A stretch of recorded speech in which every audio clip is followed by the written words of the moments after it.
Hey guys, tonight we are traveling back in time to the Viking Age. And no, I am not talking about the version you see in movies or on TV. Forget the perfectly chiseled heroes with elaborate braids and impossibly clean leather armor. We are going to peel back that romanticized filter and drop you right into the cold, muddy, and frankly, quite smelly reality. This is a survival challenge. We are going to explore, in intimate detail, exactly why you, with your modern expectations of comfort, hygiene, and not dying from a splinter, would probably not last a single day. So, before you get comfortable, take a moment to like the video and subscribe. But only if you genuinely enjoy what I do here. Let me know down in the comments where you are listening from and what time it is for you. I love seeing how far these stories travel. Now, dim the lights. Maybe turn on a fan for that soft background hum. And let us ease into tonight's journey together. The first thing you notice is not what you see, but what you feel. It is the cold. A deep, damp, pervasive cold that seems to come up from the ground itself and seep right into your bones. It is a cold that no amount of blankets seems to be able to fight off. The second thing you notice is the air. It is thick, heavy. It stings your eyes and scratches the back of your throat with every breath. It is smoke, acrid wood smoke, with nowhere to go.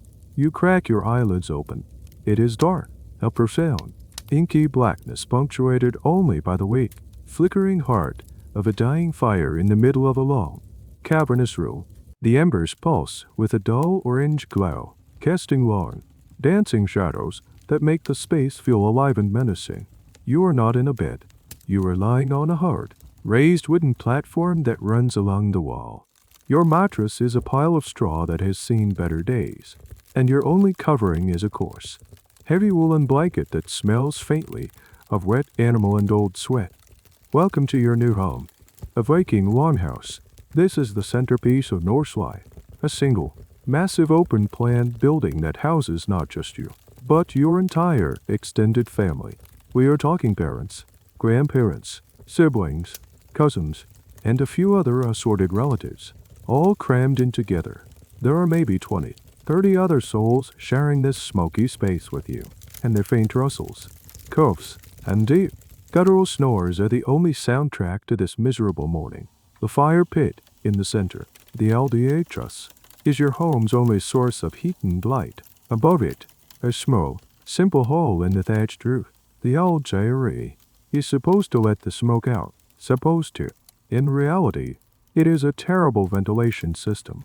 Most of the smoke just hangs in the rafters, filling the air with a permanent, eye-watering haze that will likely give you a chronic respiratory infection before the week is out. You try take a deep breath and end up in a fit of dry, hacking coughs. No one stirs. They are used to it. You push yourself up, the rough wool of your tunic scratching against your skin. The floor is not wood. It is just packed earth, cold and uneven under your bare feet. And now that you are sitting up, you can finally process the smell. It is a complex symphony of odors you have never experienced before and hope to never again. The bass note is the ever-present wood smell. Layered on top of that is the smell of unwashed bodies, the sour tang of stale beer, the aroma of last night's fish stew, the damp, earthy scent of the walls, and a faint but unmistakable undertone of animal manure. In some longhouses, the livestock would be brought inside during the harshest parts of winter, partitioned off at one end of the building. It is a practical solution for keeping the animals safe and warm, but it does absolutely no favors for the air quality. It is funny, because we have this pop culture image of Vikings as being dirty barbarians, but that is not entirely fair. In fact, compared to many other Europeans of the time, they were quite fastidious. They were known to bathe regularly, at least once a week on Saturday, a day which, in Old Norse, was called Laugardagur, literally washing day. They also combed their hair and beards, but this little-known fact about their personal hygiene clashes violently with the daily reality of your environment. You can be the cleanest person in the world, but it does not matter much when you sleep, eat, and live in a smoke-filled, dirt-floored communal hall. You look around at the sleeping forms, These are not gods or monsters. They are just people, huddled together for warmth. You see a mother with two small children tucked in beside her, their faces pale in the dim firelight. You see an old man, his beard a tangled gray mess, snoring with his mouth wide open. His breath hangs in the air as a small, fleeting cloud. How space was actually divided in these longhouses is something historians and archaeologists still debate, using evidence from the remaining post holes and stains in the soil of excavated sites. They argue about where the family slept, where the servants or enslaved people slept, and how strictly the animal and human spaces were kept apart. For you, right now, it feels like there are no divisions at all. It is just one big, cold, smoky, crowded room. A gust of wind finds a gap in the wattle and daub walls, and you shiver violently. The fire is almost out. It is a silent rule that whoever wakes first tends to the embers. That person is you. Your first task of the day is not a glorious raid or a heroic quest. It is to not freeze to death. You stand up, your joints protesting, and stumble towards the center of the room. Your clothes, a simple, undyed woolen tunic and trousers, are stiff and damp from the cold night air. You look towards the only exit, a heavy wooden door that does not quite fit its frame. Through the gap, you can see a sliver of the world outside. It is not black anymore, but a bleak, unforgiving gray. This is the dawn of your first day. There is no turning on the heat. There is no hot coffee. There is only the cold, the smoke, and the crushing realization that survival is not a given.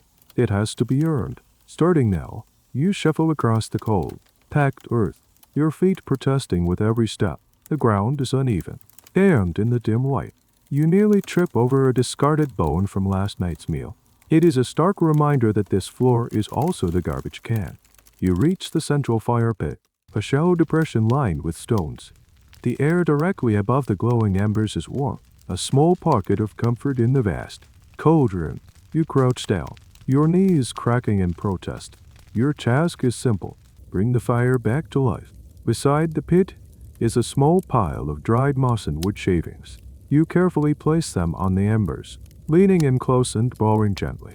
A small flame flickers, then catches. You add a few small twigs, then a larger piece of split log from a nearby pile. The fire grows, pushing back the darkness and the cold. As the light expands, the longhouse is revealed in more detail, and it is underwhelming. There are no grand tapestries, no ornate carvings like you might imagine. The walls are a rough, lumpy mixture of woven branches and mud, a technique called wattle and daub. Sometimes, animal mortar was mixed in for better insulation. So yes, you are quite literally living inside a wall that contains poo. The structure itself is an engineering marvel, though the long, curved walls are designed to mimic the shape of a ship's hull turned upside down, making the structure incredibly strong against the fierce Nordic winds. 2 rows of massive wooden pillars run down the length of the hall, supporting the heavy, turf-thatched roof. But as you look from one end of the hall to the other, a distance of maybe 20 or 30 meters, a fundamental, modern anxiety begins to creep in. There are no rooms, no walls, no doors to close. Your entire world, from the moment you wake to the moment you sleep, is this one single, open space. There is no privacy, not a shred of it. Every conversation is public domain. Every argument is performed for an audience. Every moment of sickness, every fit of coughing, every sigh of frustration is noted by everyone else. When a baby cries, the entire longhouse is the nursery. When a couple has a disagreement, the whole family gets a front row seat. You cannot just go to your room and slam the door, because there is no room and there is no door. Your only personal space is the few feet of wooden platform where you sleep, and even that is shared. You look at the benches lining the walls. These were the primary furniture. During the day, people would sit on them to work, mending tools, spinning wool, carving wood. At night, they would unroll their straw mattresses and sleep there. The concept of a separate bedroom and living room simply did not exist. How the hierarchy of the family was reflected in the seating arrangement is a topic historians still puzzle over. The head of the household, the chieftain, would have a high seat, often in the middle of one of the long rows, a place of honor. But where did everyone else sit? Was it based on age, status, or personal preference? The archaeological evidence, the placement of artifacts, the wear and tear on the benches gives us clues. But the nuanced social map of the Longhouse is something we are still piecing together. As the fire roars to life, other people begin to stir. An old woman groans as she sits up, her long gray braids undone from sleep. A young boy, no older than 7, immediately scrambles off his platform and makes a beeline for the door, not even bothering to put on shoes. This brings up another pressing, practical question. Where is the bathroom? The answer, of course, is that there is not one. Not inside. Anyway, for your daily needs, you would have to brave the cold and go to a designated spot outside. Perhaps a simple trench, or a small, drafty out-buttling known as a privy, in the middle of a blizzard. However, a trip outside might be a life-threatening journey. In those cases, a simple bucket in a corner would have to do, to be emptied in the morning. This is one of those wonderfully romantic details of Viking life that often gets skipped over in the movies. Now that the room is brighter, you also notice the other inhabitants. Tucked away in the rafters are spiders, their webs coated in a fine layer of soot. And down on the floor, you spot a mouse scurrying away from the growing light. You are sharing this space with more than just humans. Vermin were a constant, unavoidable part of life. They were a threat to the food stores and a potential carrier of disease. This brings us to another quirky, less than heroic fact about the Vikings. Cats. They were highly prized, not just as pets, but as ruthlessly efficient pest control. A good mouser was an essential member of the household, a furry little warrior defending the grain from four-legged invaders. They even appear in Norse mythology. The goddess Frey as chariot was famously pulled by 2 large cats. More people are awake now. The sound of coughing is joined by the murmur of sleepy voices. Someone starts sharpening a knife.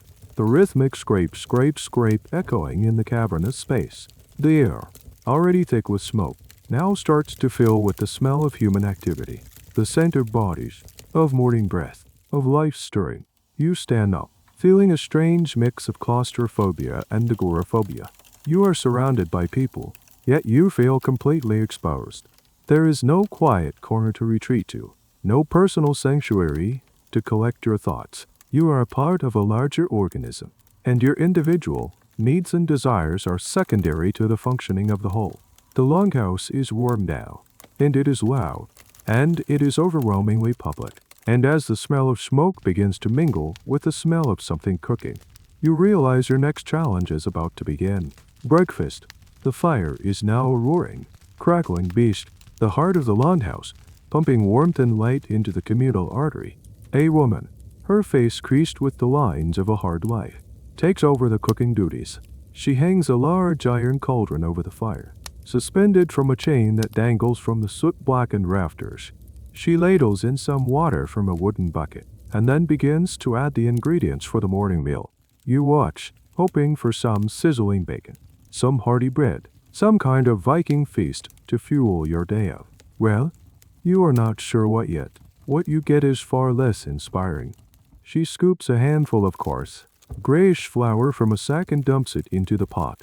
It is probably barley or rye, the heartiest grains that could be coaxed from the unforgiving Nordic soil. Wheat was a luxury, reserved for the wealthy or for special occasions. Next, she throws in a handful of dried peas and maybe some chopped up root vegetables, turnips or carrots, pale and woody from being stored all winter, a pinch of salt, a stir with a long wooden spoon, and that is it. Breakfast is served. It is a porridge, a thick, lumpy, unappetizing gruel called grautyr, and you are going to be eating a lot of it. This porridge was the staple food, the bedrock of the Viking diet. It was filling. It was relatively easy to make, and it used ingredients that could be stored through the long, dark winters.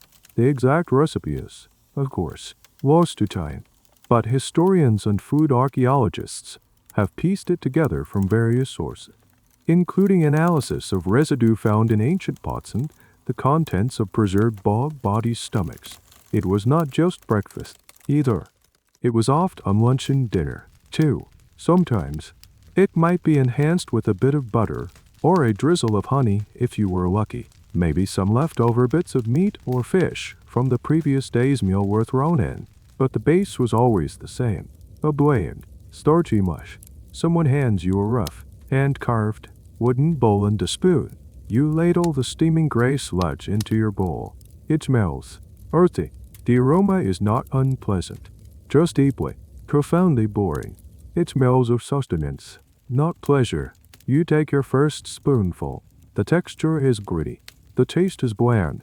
There are no spices, no exotic flavors. Spices were incredibly rare and expensive, brought back from distant lands by the most successful traders and raiders. For the average farmer, a meal was judged not by its taste, but by its ability to keep you working until the next meal. You look around as everyone else eats. They dig into their bowls with a quiet, efficient focus. There is no conversation, just the rhythmic clatter of wooden spoons against wooden bowls. For them, this is not a disappointment. It is just food. It is fuel, and they are grateful to have it. The constant, gnawing threat of hunger was a reality of life. A bad harvest, a long winter, a sickness that killed your livestock. Any of these could spell disaster. Famine was a recurring character in the Norse sagas and a very real possibility in everyone's life. So, this boring, tasteless porridge, it is a blessing. It is the difference between life and death. As you force down another spoonful, you might wonder about drinks. Surely they had something to wash this down with. And they did. Water, of course, was available, but often sourced from a river or well that could be contaminated. A much safer and more popular option was ale or mead. Fermentation killed most of the harmful bacteria, making it a healthier choice than water. Even children would drink a very weak, low-alcohol version of ale. You are handed a drinking horn. Yes, an actual polished cow horn, filled with a cloudy, sour-smelling liquid. It is a weak ale. It is not a refreshing, crisp lager. It is thick, slightly sweet, and has a bready, yeasty flavor. It does, however, make the porridge slightly more palatable. One of the more bizarre culinary facts from this era revolves around something called bog butter. Large chunks of butter or animal fat have been found buried in peat bogs across Scandinavia and Ireland. For centuries, people thought it was some kind of ritual offering, but now, historians believe it might have been a primitive form of refrigeration. The cool, low-oxygen, high-acid environment of a bog could preserve the butter for years, though it would absorb a distinctly boggy flavor. Whether this was a common practice or a desperate measure during times of scarcity is still debated, but the idea of digging up years-old, swamp-flavored butter to spread on your bread is a testament to the Viking approach to food. Nothing goes to waste. You finish your meal. Your stomach is full, but you feel no satisfaction. It was a purely functional act. The cauldron is not washed. Why bother? It will likely be used to cook the exact same thing for the next meal, creating a kind of perpetual stew. The leftover porridge will form the base for lunch or dinner, with new ingredients added on top. Some historians argue this method could add layers of flavor over time, while others, more pragmatically, suggest it was probably a breeding ground for bacteria.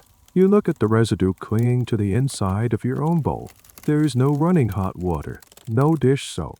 You give it a quick wipe with a piece of moss or a rag to put it away. Hygiene standards were simply different. The meal is over.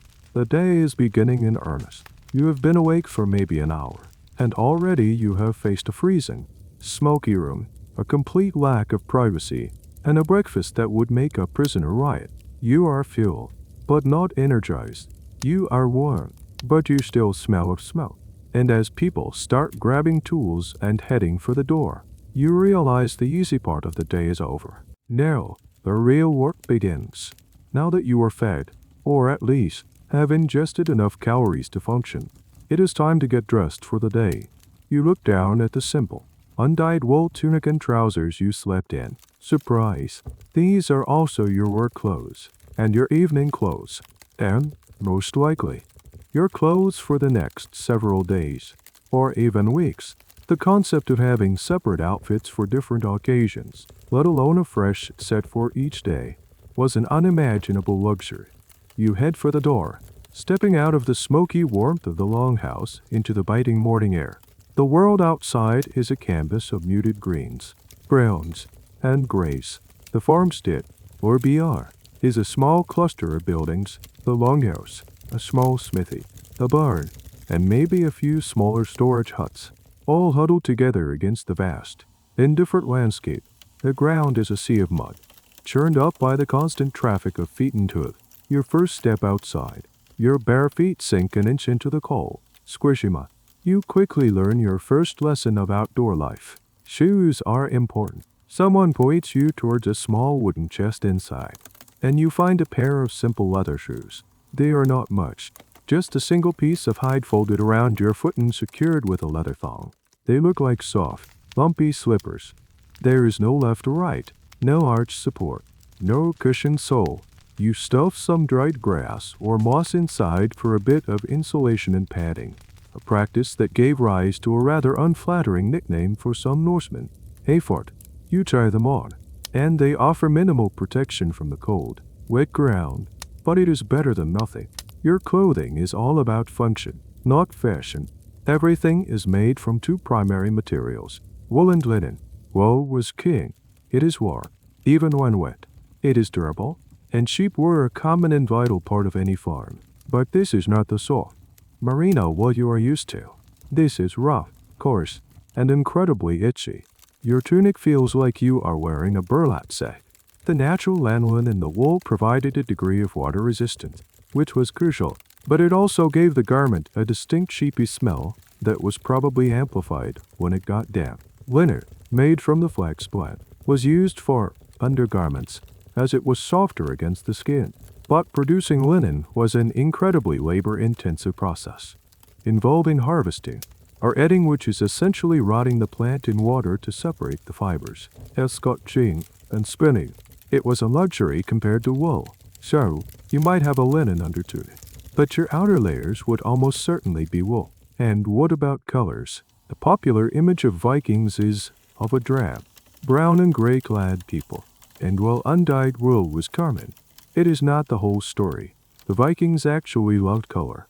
Archaeological finds have revealed fragments of cloth dyed in vibrant shades of red, blue, yellow, and even purple. These dyes were derived from natural sources. Madder root for red, woad for blue, weld for yellow. Purple, the most prestigious color, was sometimes obtained from a type of shellfish, a process that was incredibly difficult and expensive, making it a color reserved for the highest echelots of society, the jar ellicent kings. So if you saw someone rocking a purple cloak, you knew they were a big deal. The vibrancy and longevity of these colors is a subject of ongoing study, with textile archaeologists constantly experimenting to replicate the exact dyeing techniques the Vikings used. But for you, a common farmer, your wardrobe is likely limited to the earthy tones of undyed wool, or perhaps a simple, cheap dye made from local plants. Your entire outfit consists of your itchy wool tunic, your equally itchy wool trousers, which might be baggy or tight. Styles varied, your rudimentary shoes, and a leather belt. From this belt, you would hang the essential tools of your daily life. A small knife, a pouch for carrying odds and ends, maybe a sharpening stone. What about hygiene? You washed your clothes, sometimes, but not with modern detergents. You would use a mixture of lye made from wood ash and water, which was a hard, caustic soap, or, and here is a wonderfully weird historical fact, they would use stale urine. The ammonia in aged urine was a powerful cleaning agent and stain remover. So, not only were you potentially washing your clothes in pee, but the process was infrequent and arduous. Most of the time, you would just air your clothes out or try to scrape the mud off. As you stand there, adjusting to the feel of your rough clothes and the squelch of mud beneath your flimsy shoes, you notice the details of other people's attire. A woman walks by, her dress held up by two large, ornate brooches on her shoulders, a common feature of Scandinavian female dress. Strings of glass or amber beads are often slung between them. These were not just decorative, they were a display of wealth and status. A man might have a finely crafted metal clasp to hold his cloak, a subtle but clear signal of his standing in the community.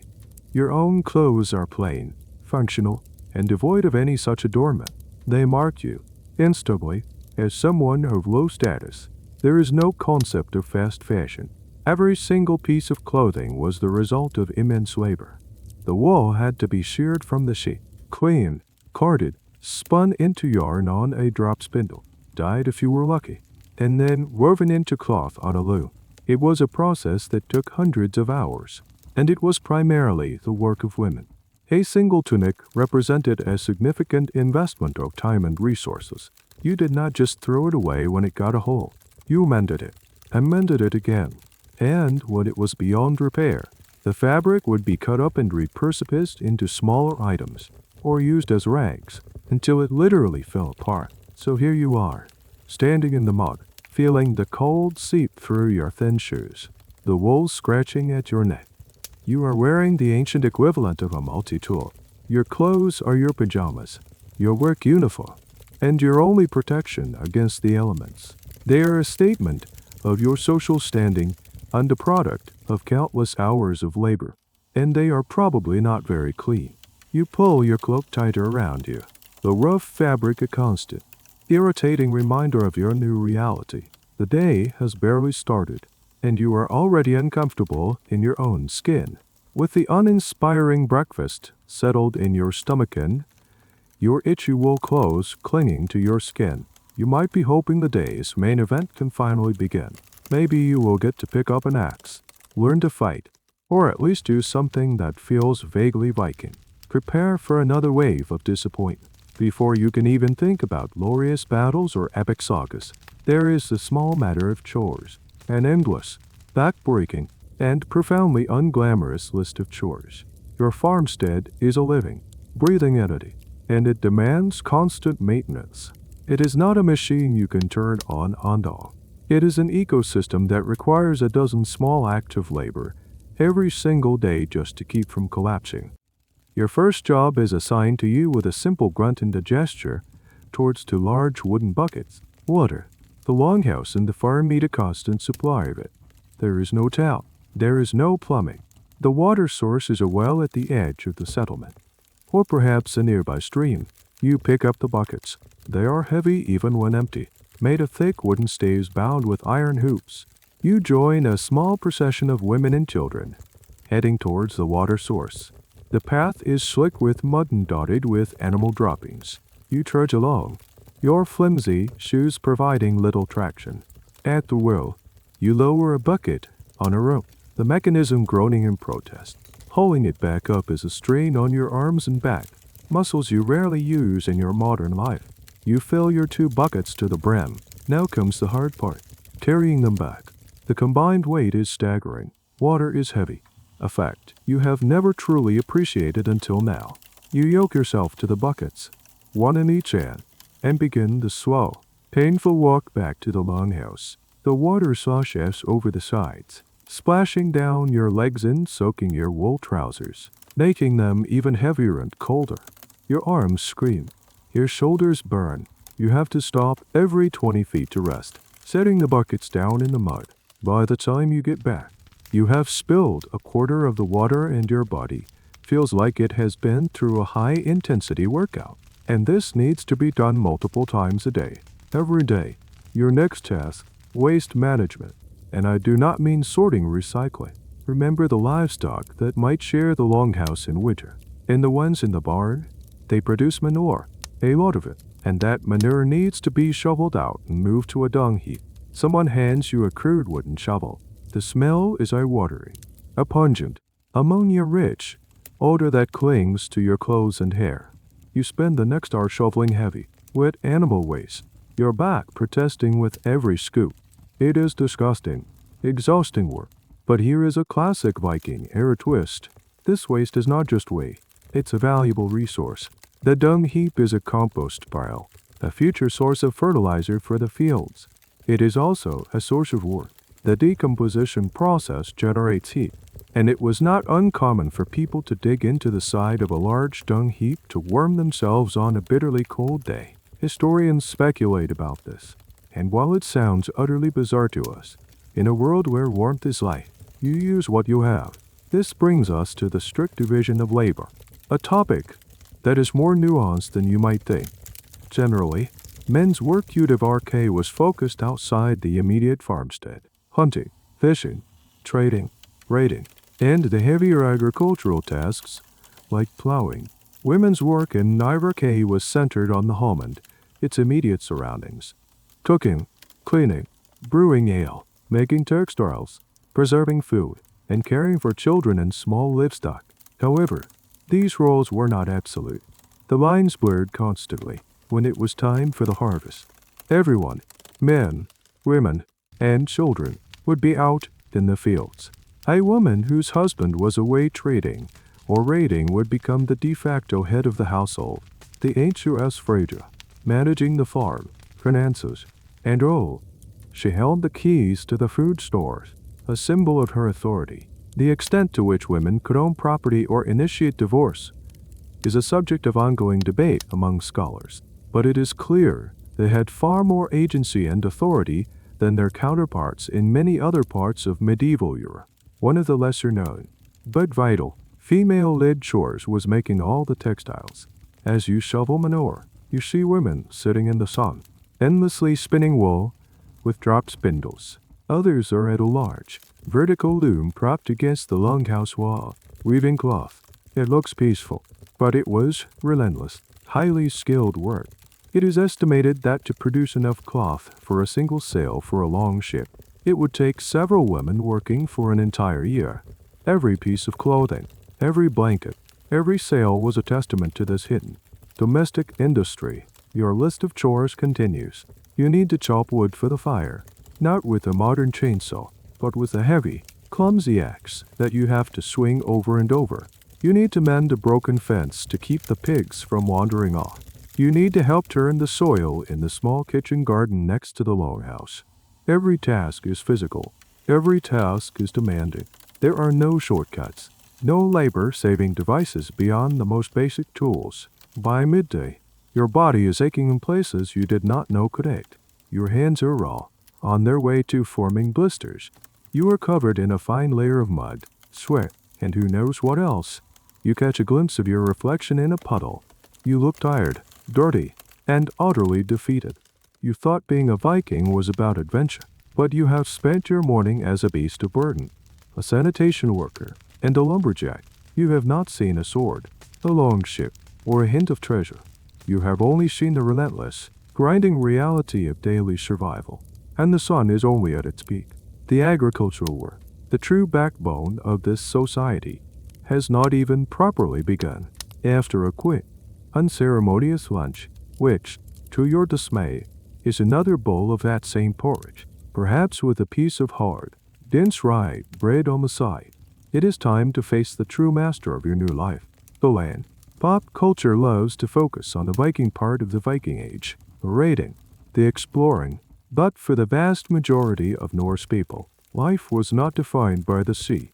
It was defined by the soil. You are, first and foremost, a farmer, and farming in 8th century Scandinavia is not a gentle, pastoral hobby. It is a brutal, high-stakes battle against the elements. You are laid out to the fields. They are not the vast, rolling plains of wheat you might picture. The landscape here is rugged and unforgiving. The good, arable land is scarce, tucked away in narrow valleys, along the edges of feuds, or unpainstakingly cleared patches of forest.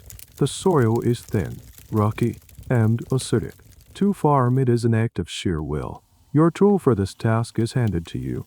It's an ard, or a scratch plow. Forget the heavy moldboard plows that came later, which could turn the soil over. The ard is essentially a sharpened stick, sometimes tipped with a small piece of iron, that you drag through the ground. It does not turn the soil. It just scratches a shallow furrow in it. You are the engine. You, along with an ox if you're lucky, or another person if you're not, will pull this thing back and forth across the field all day long. An old man shows you how to lean into the wooden handles, how to guide the point through the resistant earth. The ox is yoked up, and you start. The work is monstrously difficult. Every step is a struggle. The arc catches on rocks and roots, jarring your entire body. The arc moves at its own placid, unhurried pace. You are caked in mud, your muscles screaming in protest. Your modern, office-softened body is simply not prepared for this level of sustained physical exertion. You stumble, you curse, you feel your resolve crumbling with every furrow you carve. And this is just the plowing. Every stage of the agricultural cycle is just as demanding. Sowing the seeds, barley, rye, oats, maybe some peas and beans, was done by hand, broadcast across the furrows. Then you had to protect the crop from birds and weeds. A constant, watchful vigil. Weeding was done on your hands and knees, pulling up invasive plants one by one. The harvest was the most critical time of the year. It was a frantic race against time and weather. A sudden hailstorm, an early frost. These could wipe out a year's worth of labor in a single afternoon. Everyone, from the youngest child to the oldest elder, would be in the fields, cutting the stalks with small iron sickles. The work was relentless, from sunrise to sunset, until every last grain was gathered. Then came the thresher, beating the grain to separate the seeds from the stalks, and the winnowing, tossing it into the air so the wind would blow away the lighter chaff. Every calorie you consumed was the direct result of a calorie you had burned in the field. The yield from this back-breaking labor was depressingly low. For every seed they sowed, they might get 3 or 4 back in a good year. A modern farm can have a yield of 1 to 30 or even higher. This razor-thin margin for error meant that the threat of crop failure was never far away. A drought in summer, too much rain in the autumn, a blight you had no way of understanding or treating. Any of these could lead to a catastrophic harvest. And a bad harvest meant a hungry winter. It meant famine. Here is a quirky detail that illustrates their intimate connection to the land. The calendar. The Norse people did not divide their year into neat 12-month blocks like we do. Their calendar was agricultural. The names of the months reflected the tasks at hand. You had seed time and harvest time. A particularly interesting, undebated period was known as Gorman-UUR, or slaughter month, which fell around late autumn. This was the time when they would cull the herds, slaughtering the animals they could not afford to feed through the winter. This provided a temporary glut of fresh meat before the long, lean months ahead. The exact timing and practices of this are still studied by archaeologists who analyze animal bone assemblage at settlement sites to understand their herd management strategies.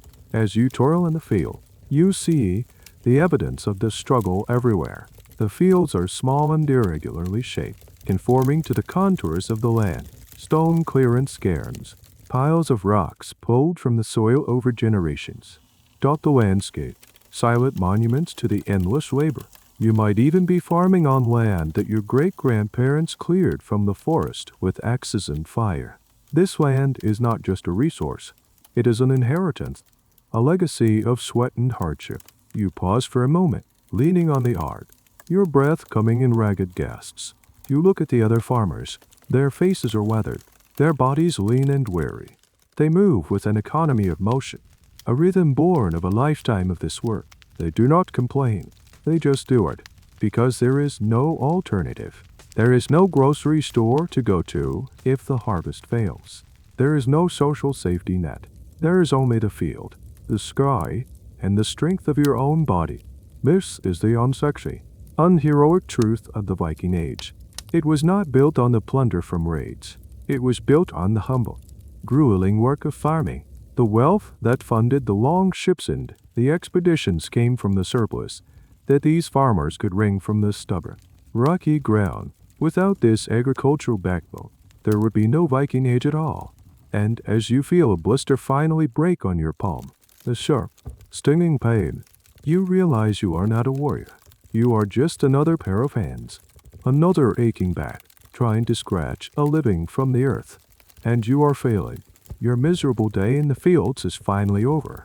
As the sun begins its slow descent, painting the sky in hues of orange and purple that you are too tired to appreciate, you trudge back towards the Longhouse. Your body is a symphony of aches. Your hands are raw, your back is a knot of pain, and your legs feel like lead. But the workday is not over. Before you can collapse onto your straw-filled sleeping platform, there is one more crucial area of the farm that needs attention: the livestock. In this world, your animals are not just property. They are your walking, breathing bank account. They are your insurance policy against the brutal winter. Their health and safety are paramount, often taking precedence over your own comfort. The wealth of a Norse farmer was not measured in gold coins, but in heads of cattle. Sagas and legal texts are full of detailed transactions involving cows, sheep, and pigs. They were the standard unit of currency. You follow the head of the household to the barn, a smaller, simpler version of Longhouse. The air inside is thick with the warm, earthy smell of high-end animals. A chorus of bleats, moos, and grunts greets you. The main stars of this show are the cattle. These are not the large, placid dairy cows you are used to. Viking Age cattle were smaller, hardier, and probably a lot more stubborn. They were a triple threat resource. They provided milk which was turned into butter, cheese, and a yogurt-like substance called skyar. They pulled the plows, and ultimately, they provided meat and leather. Losing a cow to sickness or an accident was a devastating economic blow. Your job is to help bring the sheep and goats in from their pasture for the night. They are nimble and quick, and you spend a comical amount of time stumbling through the muck trying to herd them into their enclosure. They are the source of the wool for your itchy clothes, as well as milk and meat. You also have to check on the pigs. Pigs were the ultimate recyclers, let loose to forage in the woods for acorns and roots, and fed household scraps. They were a low-maintenance source of fatty meat, crucial for surviving the winter. And then there are the chickens, scratching around the farmstead, and perhaps some geese or ducks. They provided a steady supply of eggs and down for bedding. Every animal had a purpose. Every creature played a vital role in the delicate ecosystem of the farm. One of the more peculiar animal-related facts of the Viking Age concerns their horses. The Icelandic horse, a direct descendant of the horses brought by Norse settlers, is famous today for its unique fifth gait, the Turalti. But these horses were not just for riding. Horse meat was a common part of the pagan Norse diet. In fact, eating horse meat became a symbol of pagan identity. When Christianity began to spread through Scandinavia, one of the first things the new religion forbade was the consumption of horse flesh, as it was so closely associated with pagan rituals and sacrifices to the god Odin. The debate over whether to eat horse became a major point of contention between the old ways and the new. So, that sturdy little pony over there, it might be your transport one day and your dinner the next. As you move through the barn, you are tasked with doling out fodder. This is not just a matter of throwing some hay in a trough. Fodder was a precious commodity. Gathering enough high-end dried leaves to feed all the animals through the long winter was one of the most important jobs of the late summer and autumn. A miscalculation could mean having to slaughter valuable breeding animals midwinter just to survive. The amount of fodder a farm could produce directly determined the number of animals it could support, which in turn determined its wealth and chances of survival. Historians and archaeologists spend a lot of time analyzing pollen samples and plant remains from this period to figure out exactly what these animals ate and how farmers managed their fodder resources. It's a field of study called archaeobotany, and it gives us incredible insight into the agricultural economy. You also have to ensure the animals have fresh water and that their living space is relatively clean, a continuation of your manure shoveling duties from the morning. As you work, you notice how intimately the farmers know their animals. They can recognize each cow, each sheep. They know which ones are good mothers, which ones are prone to sickness. This is not sentimental attachment. It is good business. Their lives depend on this knowledge. There is another, more dangerous side to animal husbandry here. These are not docile, factory-farmed creatures. A protective sow with piglets could be dangerous. A startled ox could crush your foot. And then there were the predators. Wolves and bears still roam the wilder parts of Scandinavia. Protecting the flock from predators was a constant concern, requiring vigilance and courage. A shepherd was not just a gentle soul with a flute. They were often armed and ready for a fight. Finally, the animals are settled for the night. The barn door is secure. You are exhausted. caked in yet another layer of dirt and animal smells. You have been a farmer, a shepherd, and a stable hand. You look at your hands. They are calloused, blistered, and filthy. This is the reality of wealth in the Viking Age. It is not a chest full of silver. It is a barn full of healthy, well-fed livestock. It is the soft bleating of sheep, the lowing of cattle, the promise of another season, another generation. It's a fortune that you have to feed, clean, and protect every single day. As you finally turn to head back to the Longhouse for the evening meal, you know you will be sharing your dinner with the ghosts of the animals you have just tended. Their milk and your cheese, their ancestors in the leather of your shoes. You stumble back into the Longhouse, a refugee from your own workday. The air inside, which felt so suffocating this morning, now feels almost welcoming. It is warm, at least. The central fire is blazing, and the room is filled with the sounds and smells of the evening. The main meal of the day is being prepared, and thankfully, it smells a little more promising than this morning's porridge. A bubbling cauldron hangs over the fire, emitting a savory steam of boiled meat and drooped vegetables. This is the net meal, the night meal. You find a spot on the bench, squeezing in between a silent old man mending a fishing net and a young girl meticulously carving a piece of wood into a small horse. The communal nature of the Longhouse, so jarring at first, now offers a strange kind of comfort. You are not alone in your exhaustion. Everyone in this room shares the same bone-deep weariness. Their faces, illuminated by the flickering firelight, are etched with the day's labor. But as the days grow shorter and the autumn chill deepens, a new kind of anxiety begins to settle over the farmstead. It is a quiet, creeping dread. The winter is coming, and a Scandinavian winter is not a gentle, festive affair. It is a long, dark, and brutal siege. For months, the world will be buried under a blanket of snow and ice. The sun will become a pale, fleeting visitor, barely climbing above the horizon for a few hours a day. In the northernmost parts of Scandinavia, it will not rise at all for weeks on end. This is the season of darkness. Life contracts, folding in on itself.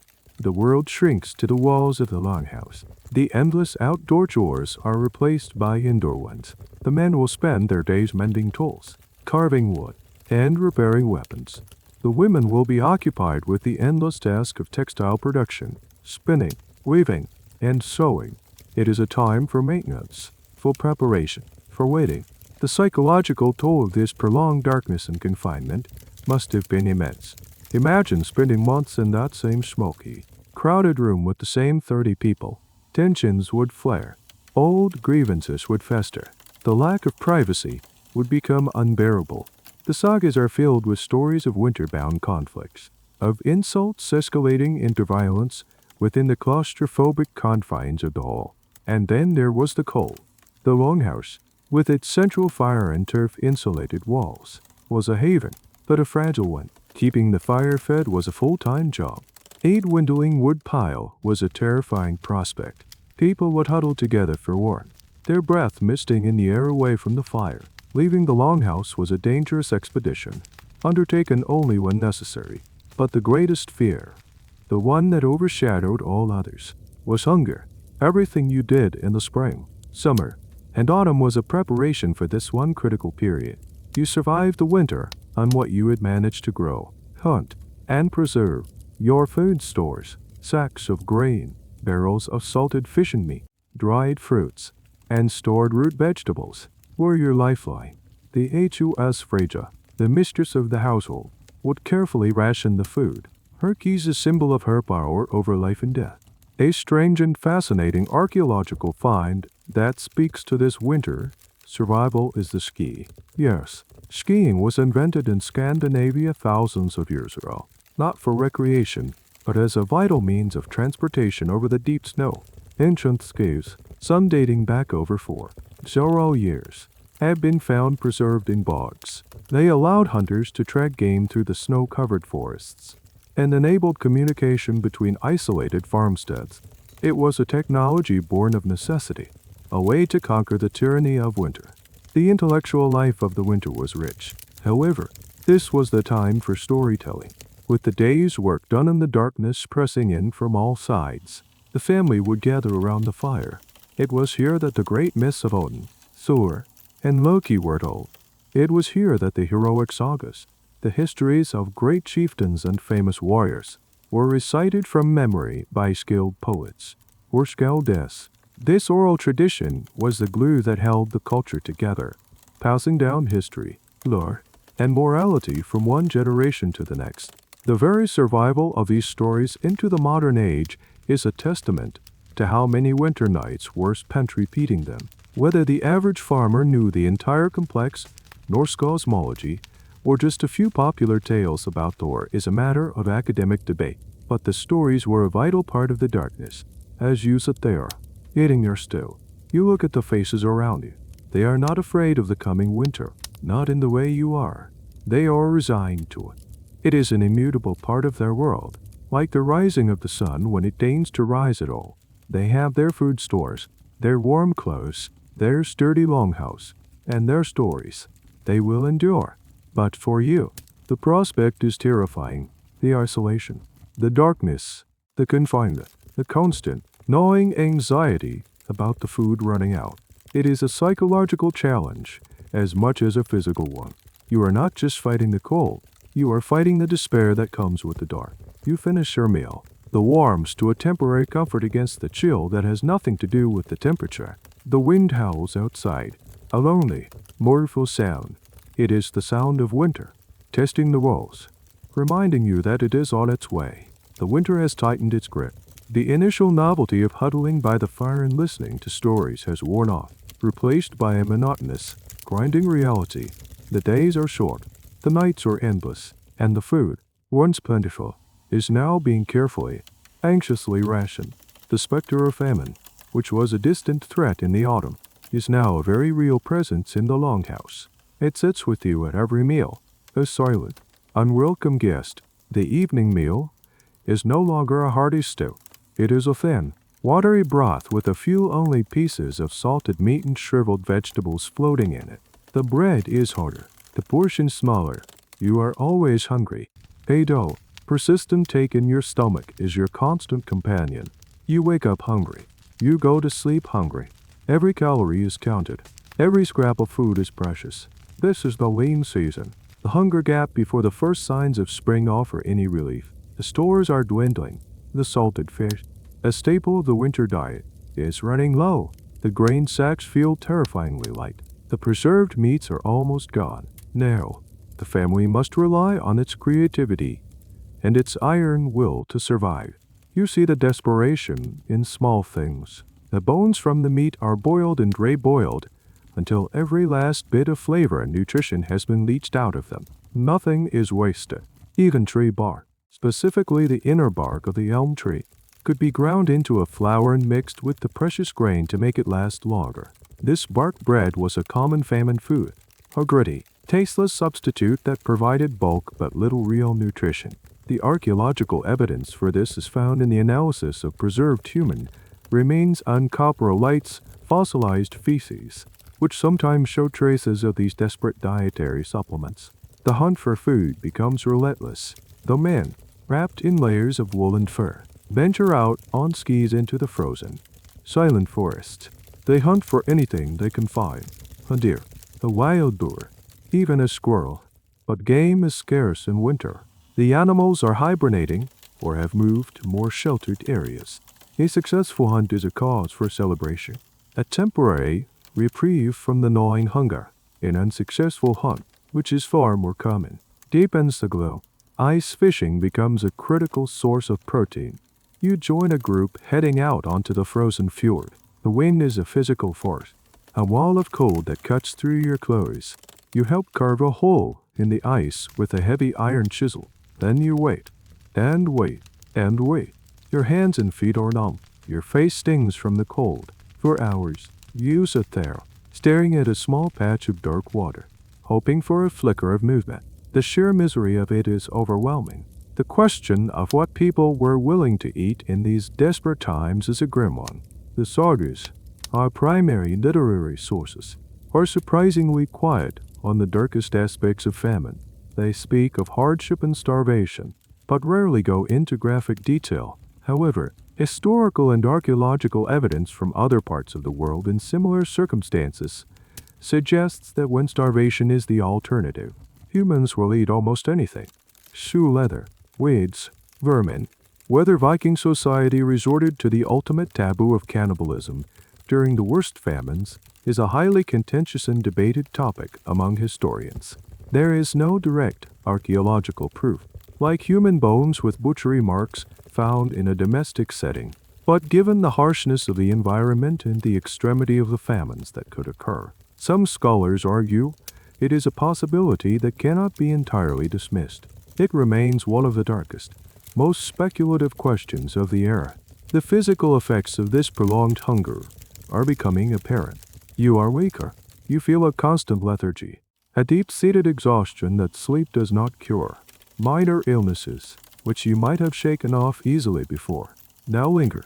The children are quieter, their usual games replaced by a listless apathy.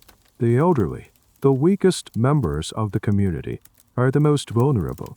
There is a quiet, brutal calculus at play. Who will make it to the spring? This constant state of hunger also frays the social fabric. Timbers are short.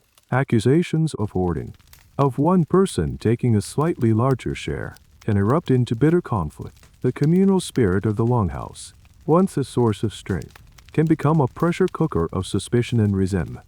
Your survival is tied to everyone else's, but at the most primal level, your hunger is your own.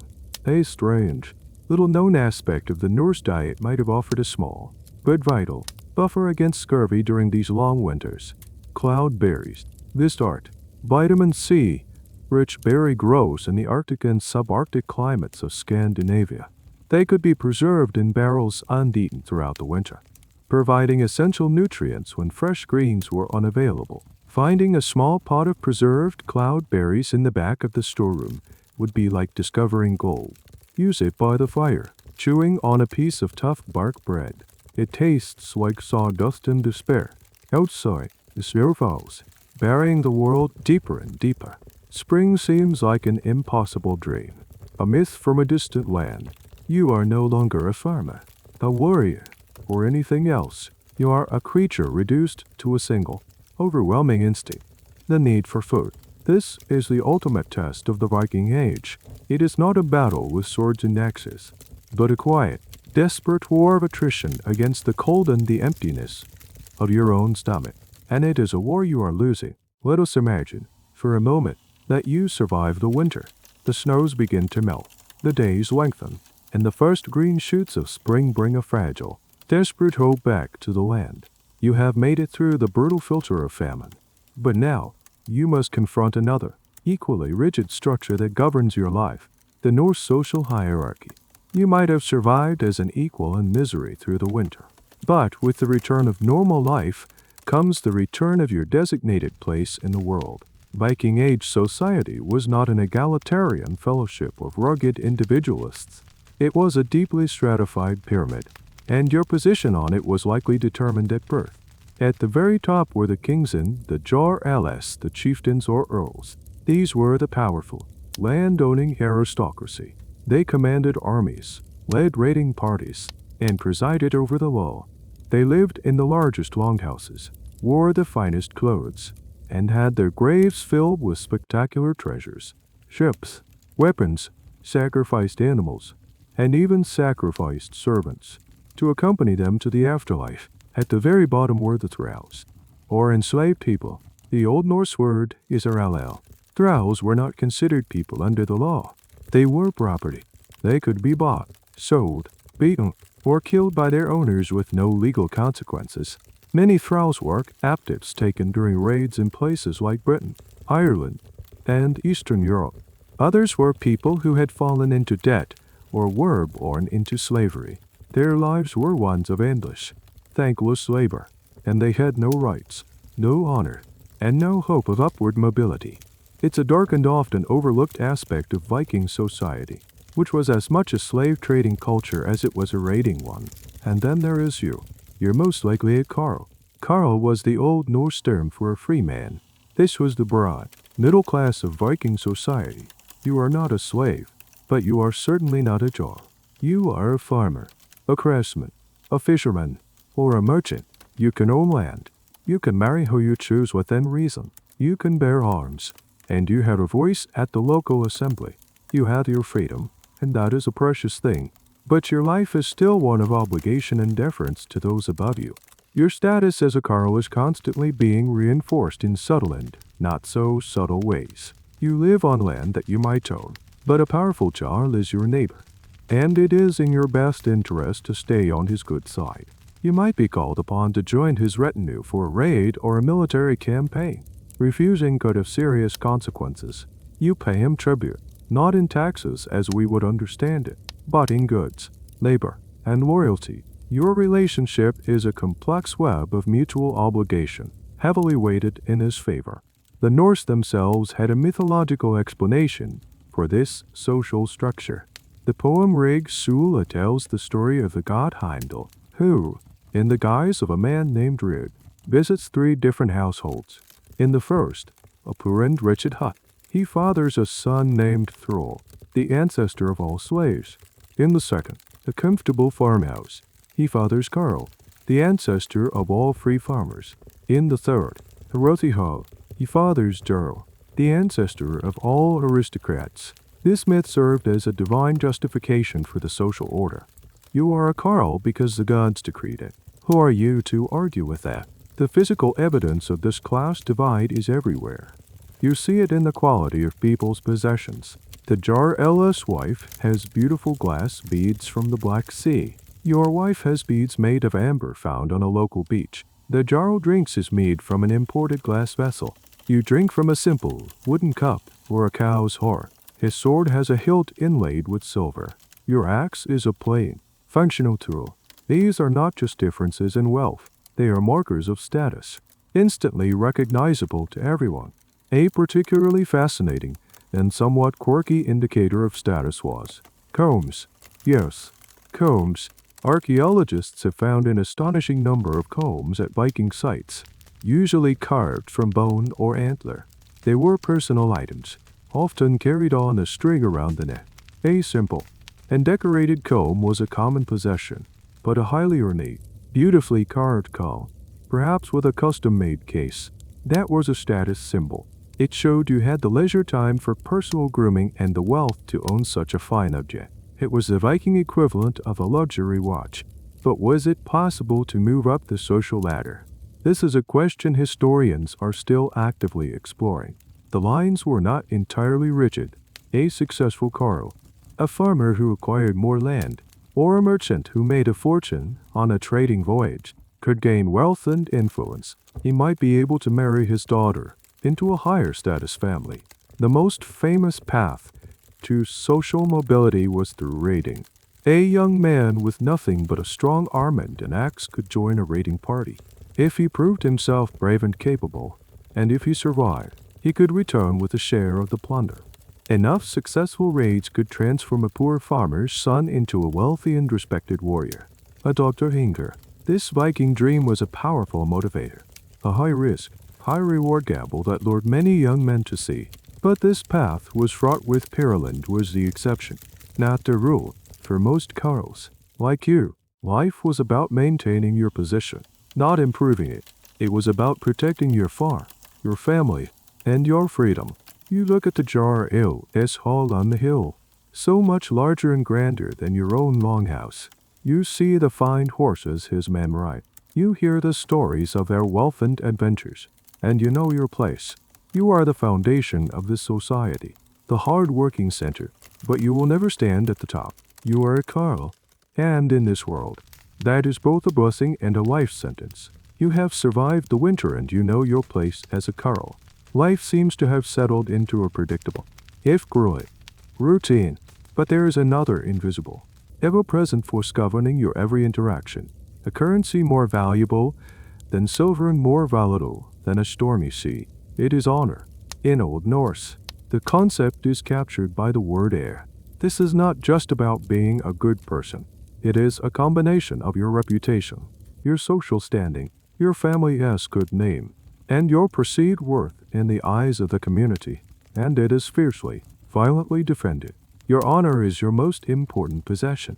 It dictates how people treat you. who will trade with you, and who will stand with you in a dispute. A person with great honor is respected and feared. A person with no honor is an outcast. An engr. The most profound insult you could level at someone. Losing your honor was a kind of social death, arguably worse than physical death. And how is honor lost? Easily, dangerously easily. In a society with no centralized police force, where reputation is everything, even a minor slight can be interpreted as a major challenge to your honor. A casual insult, a joke that lands the wrong way, an accusation of cowardice or dishonesty. These are not things you can just brush off. To ignore an insult is to accept it, to admit that you are worth less than the person who insulted you. And that damages not only your own honor, but the honor of your entire family. Imagine this scenario. You are at a feast in Yorkshire Ellis Hall. The ale is flowing freely. A man from another farm, perhaps emboldened by the drink, makes a loud comment about the poor quality of your barley last harvest. In your modern world, you would probably ignore him or retort with a witty comeback. Here, that is not an option. He has publicly questioned your competence as a farmer, and by extension, your ability to provide for your family. He has chipped away at your honor. Everyone in the hall is now watching you, waiting to see how you will respond. Your response must be immediate and proportional. You could stand up and issue a cutting, poetic insult in return. The Vikings were masters of the artfully crafted insult, or fighting. Sagas are filled with examples of warriors trading elaborate, rhyming taunts before a battle. A clever comeback could win you back your honor and shame your opponent. But what if words are not enough? What if the insult is more severe? An accusation of theft, for example, or an insult against your wife or mother. No, the stakes are higher. You might have to physically challenge the man. This could start with a shove, and quickly escalate to drawn knives or axes. The feast would grind to a halt as a brawl erupts. This is the grim reality of an honor-based society. Violence is not just a tool of raiders. It is a part of everyday domestic life. It is a mechanism for resolving disputes and maintaining social equilibrium. A quick, decisive act of violence could settle a matter of honor before it festered into something worse. One of the strangest and most specific ways to insult someone, stripping them of their honor in the most profound way, was to accuse them of being the passive partner in a same-sex relationship. This was the concept of ERGI, or ARGR, a charge of unmalines on defaminius that was considered so offensive it could legally justify killing the accuser on the spot. It was the ultimate character assassination. The nuances of Norse masculinity and the cultural weight behind the ERGI accusation are complex topics that historians and gender studies scholars are still untangling. But it highlights how deeply matters of reputation were tied to prescribed gender roles. This constant, low-level threat of violence creates a tense and watchful society. You learn to choose your words carefully. You learn to read the subtle social cues, to know who you can joke with and who you must treat with formal respect. Every social gathering, from a market day to a religious festival, is a minefield of potential honor conflicts. And honor is a collective, family affair. The actions of your cousin can reflect on you. The shame of your brother becomes your shame. This leads to the most dangerous escalation of all, the blood feud. If a member of your family is harmed or killed by someone from another family, your family's honor demands vengeance. It is not just a right, it is a sacred duty. You are obligated to seek retribution against the killer or a member of their family. This could be a direct killing in retaliation, or the demand for a hefty payment of compensation, known as WE or GIL. The amount of WE or GIL depended on the social status of the victim.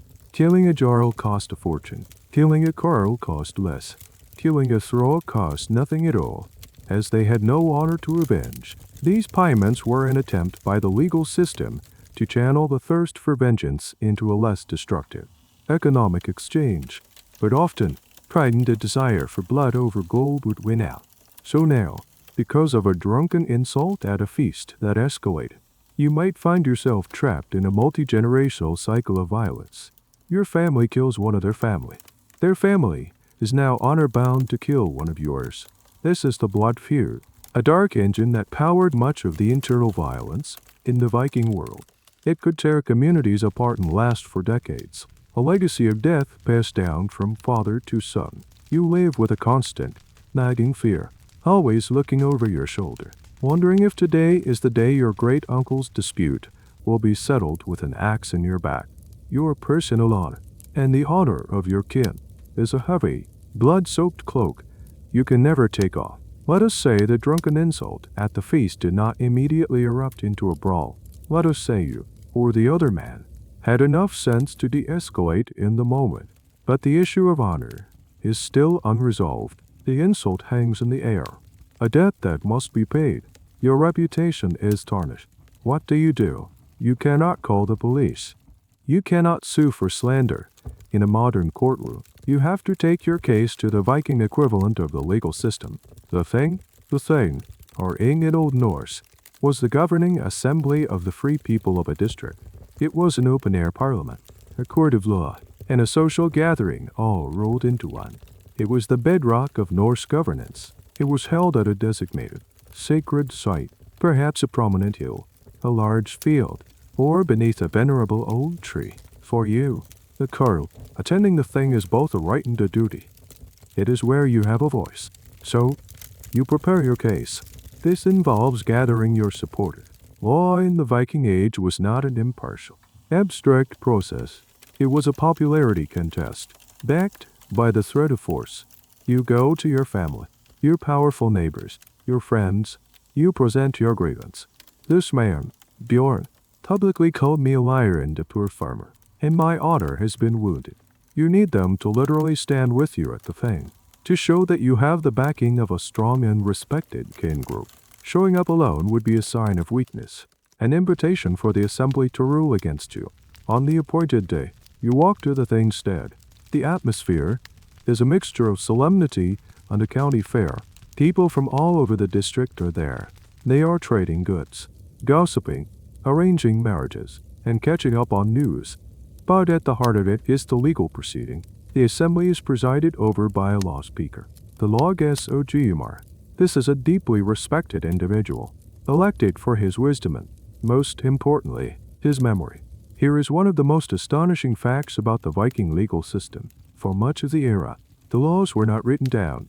They were memorized. The entire legal code of the community was stored in the head of the law speaker. Part of his duty at each thing was to recite a portion of the law from memory, ensuring that it was not forgotten. The idea of one person memorizing an entire legal corpus is mind-boggling to us. But in an oral culture, memory was a highly trained and valued skill. The accuracy of this oral transmission and how laws evolved without a written record is a major topic of study for legal historians. The proceedings begin. The area where the assembly meets is considered a holy place, a sanctuary where violence is forbidden. You and your accuser, Bjorn, are called forward. There are no lawyers. You must plead your own case. You stand before the assembly and state your claim, loudly, unclearly. You explain how Bjorn's words have damaged your reputation and brought shame upon your family. You call upon witnesses who were at the feast to support your account. Then, Bjorn gets his turn. He can deny the charge, or he can try to justify his words. He will have his own supporters there, and they will shout their agreement with him. It is a loud, intimidating, and very public affair. There is no quiet deliberation in a chamber. It is all out in the open, a performance for the entire community. After both sides have been heard, a panel of chieftains or respected landowners, who act as judges, will confer. Their goal is not necessarily to find the truth in the modern sense. It is to find a solution that will restore balance and prevent the dispute from escalating into a blood feud. They are arbitrators as much as judges. Their judgment could go several ways. They might rule that Bjorn's insult was unjustified and order him to pay you a fine, a compensation for your wounded honor. The amount would be carefully calculated based on the severity of the insult and your social standing. Or they might decide the insult was minor and rule that a simple public apology is sufficient. Bjorn would have to formally retract his statement in front of everyone, restoring your honor. But what if the case is more serious, like a dispute over land ownership or an accusation of murder, and the evidence is just your word against his? In these cases, the thing could turn to a method that seems utterly bizarre to us. The oath. You would be required to swear an oath to the gods, on a sacred arm ring, that your claim is true. But it was not just your oath. You would need a certain number of oath helpers, men from your kin group who would swear that they believed your oath to be pure. It was not about them knowing the facts. It was about them vouching for your character. If you could produce the required number of credible oath helpers, you won your case. If you could not, you lost. It was a legal system based on reputation and social credit. You stand there, your heart pounding, as the judges announce their decision. They rule in your favor. Bjorn is ordered to pay you a fine of 2 silver pieces and make a public apology. A collective murmur goes through the crowd. The judgment is seen as fair. Bjorn, looking furious, throws the coins at your feet and mutters a grudging apology. Your honor is officially restored. You have won. But as you walk away from the thing, you feel a chill. You have not made a friend. You have made a bitter enemy. You won the legal battle, but the personal animosity is now deeper than ever. The legal system has done its job. It has prevented a feud, for now, but it has not healed the wound. And in this small, interconnected world, a man like Bjorn has a long memory. The thing has provided a temporary solution, but it has also set the stage for the next, potentially more violent, chapter in your story. The thing has spoken. You won your case against Bjorn, and your honor has been officially polished and returned to you, albeit with a few scratches. You go back to your farm, to the familiar rhythm of plowing, mending, and worrying about the weather. You try to put the incident behind you, but you cannot. Every time you go to the market, you feel Bjorn's eyes on you. You hear his friends whispering as you pass. The legal resolution did not bring peace. It just put a lid on a boiling pot. This is where you learn a terrifying lesson about the Viking world. A dispute is never just between two people. Your victory over Bjorn was not just your victory. It was a victory for your family, your kin, and his humiliation was not just his own. It was a stain on the honor of his entire family, and his family has a long memory. One evening, as you are returning from the woods with a load of firewood, one of your cousin's sons comes running to you, his face pale with panic. His father, your cousin, has been found dead on the path to his own farm. There is an axe wound in his back. There are no witnesses, but everyone knows, everyone suspects. This was not a random robbery. This was revenge. This was Bjorn's family, answering the insult you delivered at the thing, not with words or silver, but with blood. Suddenly, you are plunged into the dark, churning waters of a blood feud. The Old Norse term is belohfnd. It is an ancient and sacred obligation. The murder of your kinsman has created a profound imbalance, a tear in the fabric of your family's honor that must be mended, and the only thread strong enough to mend it is vengeance. Your family gathers in the Longhouse. The mood is grim, the air thick with grief and a cold, rising fury. The women are weeping, but it is a hard, angry weeping. The men are silent, their faces like stone, their hands resting on the handles of their axes and knives. The question is not if you will retaliate, but how and when. To do nothing would be to declare your family weak and worthless, an open invitation for further attacks. This is the engine of so much of the violence described in the Icelandic sagas. Stories like Njál's saga or Egil's saga are sprawling, epic chronicles of insults leading to killings, leading to retaliatory killings, in a cycle that can span generations and consume entire communities. They are detailed instruction manuals on the brutal logic of the feud. Who is a legitimate target? The killer himself, of course. But if he has fled or is too well guarded, any male member of his family of similar social standing is considered fair game. His brother, his father, his cousin, they are all part of the collective honor and thus part of the collective debt. This is what makes the blood feud so terrifying and destructive. It is an impersonal, cascading form of justice that does not care about individual guilt. Your family begins to plan. Do you launch a direct, open attack on Bjorn's farm? That is risky. A full-scale battle? Or do you wait for an opportunity to catch one of his kinsmen alone, on a quiet road, just as they did to your cousin? This is considered a less honorable way to kill. An ambush from behind is not the work of a hero, but it is effective. The internal debate over the right way to conduct a feud is a constant theme in the sagas. Was the killing done in secret, which was murder, or was it done openly, with the killer immediately announcing his deed manslaughter? Or vague, announcing the kill was the honorable thing to do, as it showed you were not ashamed of your actions and were ready to face the consequences, be it a counterattack or a legal case at the thing. A strange and little-known element that could sometimes influence these feuds was the role of women. While they could not fight, women were often the insiders, or wetteress of the feud. They were the keepers of the family's honor, the ones who would shame their men into action if they seemed hesitant. A saga might describe a grieving widow or mother presenting her husband or son with the bloody clothes of a slain kinsman, taunting them for their inaction. This role, often portrayed as that of a grief-stoker, is a complex one that scholars still debate. Were they just perpetuating violence, or were they acting rationally within the unforgiving honor system they inhabited, ensuring their family's survival by demanding the necessary response? You are now living in a state of constant fear and paranoia. You never go anywhere alone. You carry your axe with you at all times, even just to go to the barn. Every stranger you see on the road is a potential assassin. Every shadow in the woods could be an ambush. The world, which was already hard, has now become hostile and menacing. The trust between neighbors, fragile to begin with, has been completely shattered. The feud has taken over your life. It infects everything. It drains your resources, your time, and your emotional energy. You spend more time watching your back than working your fields. The long-term prosperity of your farm is being sacrificed for the short-term demands of honor. This is the ultimate tragedy of the blood feud. It is a self-devouring machine. In the long run, no one wins. Families are decimated, farms fall into ruin, and communities are weakened, all in the name of a concept of honor that demands blood for blood. One night, the decision is made.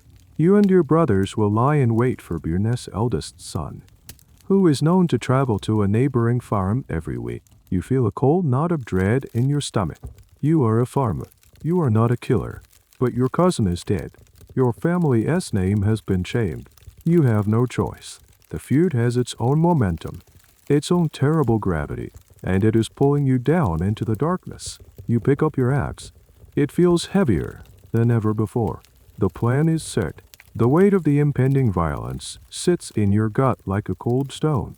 But just as your family is about to commit to a retaliatory killing that will surely spiral into generations of bloodshed, an elder from a neutral, respected family intervenes. He proposes an alternative, a last-ditch effort to stop the cycle of vengeance before it consumes both families. A home gang, the home gang, or home ganga, is one of the most famous and brutal institutions of the Viking Age. It was a legally sanctioned duel, a trial by combat. It was a way to settle a dispute that was too serious for fines and too volatile for a standard thing procedure. The underlying principle was simple. The gods would favor the righteous, granting victory to the person who was in the right. It was a way to outsource the judgment to a higher power. Wrapped in a formal, ritualized package of extreme violence, the proposal is a huge risk. If your family's champion loses, you not only lose a kinsman, but you also legally lose the dispute. Your claim for justice over your cousin's murder would be nullified, but the alternative is a guarantee. Grinding feud.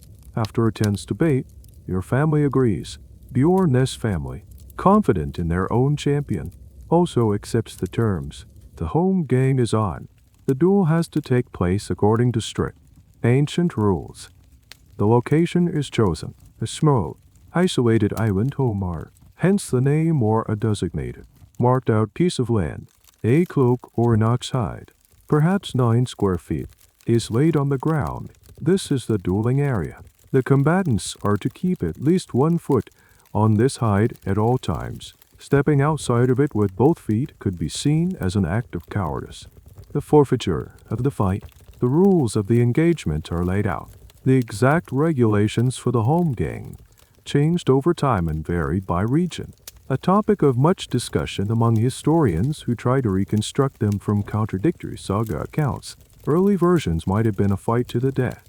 Later, more civilized versions were less lethal. A set of shields might be provided, and the duel would be over after the first blood was drawn, or after a certain number of shields were broken. Your family chooses its champion. It is not you.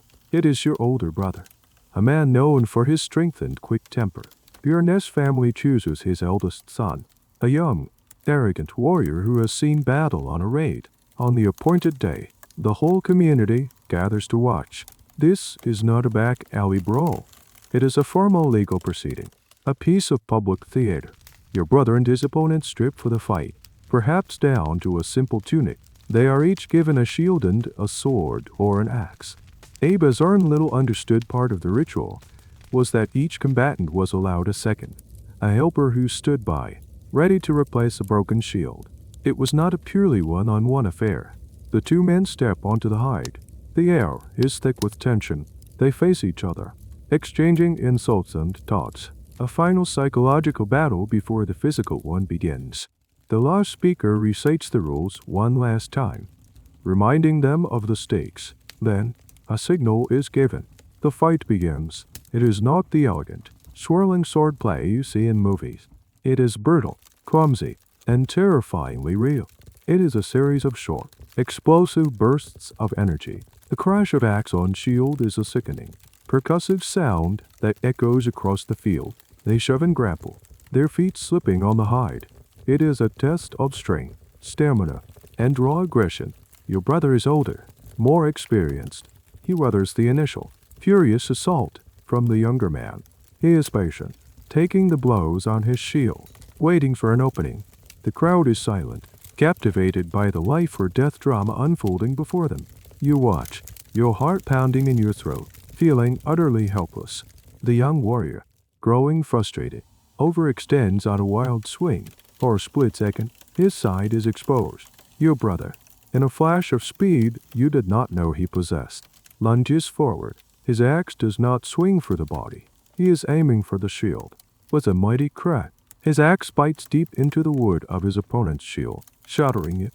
According to the rules agreed upon for this home gang, the duel is over. The first shield is broken. A collective gasp goes through the crowd. It is over. Your brother has won. He stands there, breathing heavily, his face grim. He has not killed a man, but he has defeated him. He has won the legal right for your family. The gods, it seems, have sided with you. The consequences are immediate. Bjorn's family has lost, publicly undecisively. They are now legally obligated to pay a massive WER guild for the murder of your cousin, a sum so large it will cripple their farm for years. Their honor is in tatters. They have been proven wrong in the eyes of the gods and the community. The home gang, in this instance, has worked. It has prevented a wider feud by providing a definitive, if violent, conclusion. However, it was a brutal and unpredictable system. It favored the strong over the just. A wealthy man could hire a professional duelist, a berserker, to fight for him, tilting the odds in his favor. This led to the home gang being abused, used as a form of legal extortion where a strong warrior could challenge a weaker landowner to a duel for his property, knowing he would win. Eventually, by the early 11th century, the home gang was outlawed in Iceland and Norway, deemed disruptive and unjust. Your family is victorious. You have your justice, paid in silver instead of blood. But as you help your brother off the dueling ground, you look over at the defeated family. You see the hatred in their eyes. The home gang has settled the legal matter, but like the thing before it, it has done nothing to heal the underlying wound. It has only carved it deeper. The feud may be officially over, but the animosity will linger for a lifetime. The home gang is over. Your family's honor is restored. And Bjorn's family is financially crippled and publicly shamed. A tense, fragile peace settles over your community. The immediate threat of being axed in the back has receded, but it's replaced by a different kind of anxiety, a deep-seated mistrust of everyone outside your immediate kin group. the world now feels divided into two camps. Trusting them, this new sense of paranoia changes your perception of daily life. A trip to the market is no longer just about trading your wool for some salt. It's a strategic exercise. You watch everyone. You notice who is talking to whom. You analyze every glance, every gesture. The friendly, communal aspects of society have been burned away, leaving only the hard, calculating reality of family alliances and rivalries. One day, a ship appears on the horizon, sailing up the fjord towards your settlement. A few years ago, this might have been a cause for excitement. A merchant ship bringing news and exotic goods, or kinsmen returning from a voyage. Now, your first reaction is suspicion. Who are they? What do they want? Every stranger is a potential threat. The ship anchors, and a small boat is rowed to shore. The men are Norse, like you, but their dialect is slightly different. They are from a distant fjord. Traders making their way along the coast.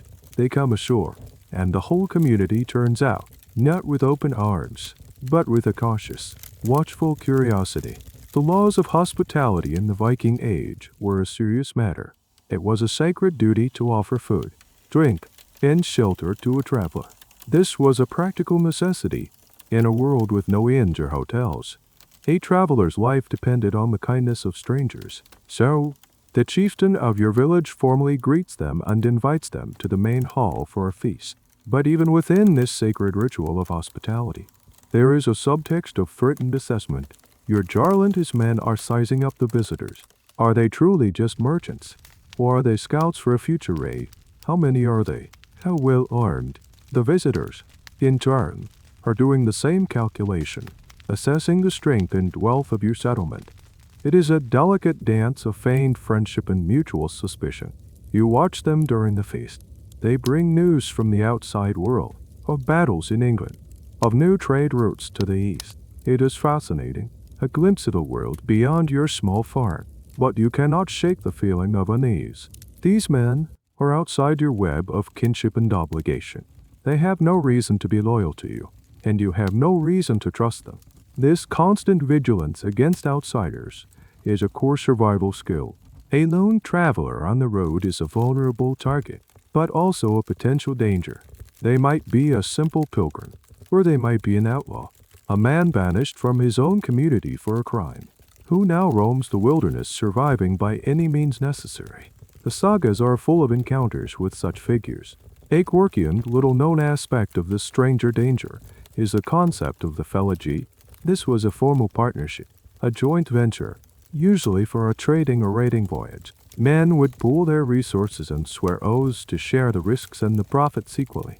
This created a kind of artificial kinship, a bond of trust between men who were not related by blood. The feuds was a crucial social technology that allowed Vikings to cooperate and undertake ambitious expeditions. The English word fellow actually derives from the Old Norse felagi, which literally means one who lays down property fey with another. So when you call someone a good fellow, you are unconsciously invoking a Viking Age business contract. The existence of the feuds shows how desperate people were for trustworthy connections in a world where trust was in short supply. You could not trust a stranger, but you could, perhaps, trust your felagi. The extent to which these oaths were honored, and what happened when they were broken, is a recurring theme in the sagas and a subject of debate for historians trying to understand the commercial ethics of the time. As the night wears on and the ale flows, the visitors' talk turns to their last voyage. They speak of riches, of silver and silks taken from a monastery on the coast of Francia. They talk of the thrill of the raid, the glory of the fight. They are not just merchants. They are Vikings in the true sense of the word, raiders, and they are looking for new recruits for their next trip. A few of the younger men in your village listen with wide-eyed excitement. They are poor, with no land to inherit. The prospect of adventure and wealth is a powerful lure, a chance to escape the endless drudgery of farm work. You, however, feel a knot of apprehension. You have a farm, a family. You have seen the brutal reality of violence up close. The stories of glorious battles sound very different now. The traders will leave in the morning. They have been treated with the respect due to guests. but no one will turn their back on it. No one will leave a weapon unattended. The laws of hospitality are a shield, but everyone knows it is a fragile one. A single misplaced word, a dispute over a trade, and the feast could turn into a bloodbath. You go to sleep that night in the crowded, smoky Longhouse, listening to the unfamiliar snores of the visitors. They are your guests, and you are their host. But in the dark, you are just a group of armed men, separated only by a thin veneer of custom and a deep-seated, mutual mistrust. The stranger is not your friend. He is a question mark, a potential opportunity, and a mortal threat. All at the same time, the visiting traders depart in the morning, leaving behind a wake of stories and a dangerous idea. The young men of your village are buzzing with it, their eyes shining with a feverish light. The traders' tales of silver, glory, and adventure have planted a seed. They are talking about going Viking. This phrase, to go Viking for I Viking, is what the Norse themselves used. It was not an identity. It was an activity. It meant to go on an expedition, usually by sea, for the purpose of trade, piracy, or both. For a young, landless girl with few prospects, it was one of the only avenues for social and economic advancement. It was a lottery ticket, a high-risk gamble for a life-changing reward. And now, the question hangs in the air for you. Your farm is stable, but not prosperous. The WER guild your family received from Bjorn Eskin has helped. But life is still a struggle.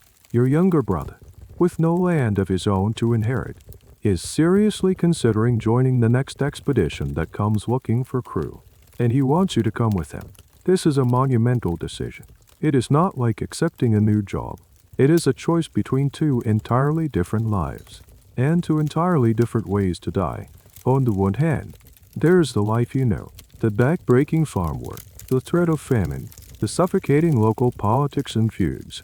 It is a life of certainty, the certainty of hardship. You will work until your body gives out, and you will likely die within a few miles of where you were born. On the other hand, there is the sea. The sea offers the possibility of immense wealth. A single successful raid could set you and your family up for life. You could return a rich man, a doctor hanger, a respected warrior. You could buy more land, attract a better marriage partner, and elevate your family as status for generations. The sea offers freedom from the daily grind, a chance to see the world beyond your fjord, a shot at glory that will be sung about in poems for years to come. But the risks are astronomical. You will be facing perils that make your feud with Bjorn look like a schoolyard spat. You could die in a storm, your ship smashed to pieces on the waves. You could die of disease in the cramped, unsanitary conditions of the long ship. You could die in battle, far from home, on a foreign shore. You could be captured and sold into slavery yourself, a grimly ironic fate for a would-be raider. The odds of not coming back at all are terrifyingly high. Historians and archaeologists who study Viking burial sites often noted demographic imbalance, a missing generation of young men who likely perished on these voyages and never received a formal burial at home. The debate rages within your family. Your father, a man of the land, is against it. He sees it as a fool's errand, abandoning the solid reality of the farm for a dangerous dream. Your mother is terrified, caught between the fear of losing her sons and the hope that they might bring back wealth to secure the family's future. Your younger brother is consumed by the idea, his arguments filled with youthful bravado and impatience. A strange and little-known factor that might influence your decision is the legal status of a Viking. While raiding was a legitimate, even honorable, activity when directed against foreigners, there were rules. A man who went trading in the summer, but returned to his farm for the winter, was viewed differently from a man who remained a pirate year-round. The latter could be deemed a menace to his own society, a wolf in a holy place, and could be declared an outlaw. The line between a respected warrior and a reviled pirate was a fine one, and it often depended on whether you brought your plunder back to enrich your home community or simply lived for yourself. Whether the law really made this distinction in practice, or if it was more of a moral concept, is a topic of academic discussion. You lie awake at night in the Longhouse, the decision tearing you apart, You think of the mud, the cold, the endless chores. You think of Byrne's hateful eyes. Then you think of the trader's stories, the gleam of silver, the thrill of the open sea. You are caught between a miserable certainty and a terrifying possibility. This is the central tension of the Viking Age. It was a society of farmers, tied to the land, conservative and traditional. But it was also a society that produced these explosive bursts of violent, entrepreneurial energy. What drove this expansion? Was it overpopulation at home, a search for new land, a reaction to political consolidation, a desire for portable wealth to fuel the prestige economy? Historians have been arguing about the cause of the Viking Age for centuries, and there is no single, simple answer. It was likely a complex cocktail of all these factors. For you, it is not an academic debate. It is the most important choice of your life. You look at your calloused hands, hands made for the plow, not the sword. You think of the risks, the sheer, overwhelming probability of failure and death. But then you look at your brother's hopeful face, and you think of a life without the constant, grinding poverty. In the end, against your better judgment, against your father's wishes, you agree. You will go. You will take the gamble. You and your brother will join the next trading ship that comes through your fjord. You have chosen the sea. It is a choice that will either make you a legend or erase you from the world entirely. There is no in-between. The decision is made. A knot of fear and excitement tightens in your stomach. You are no longer just a farmer. You are a future mariner, an aspiring Viking.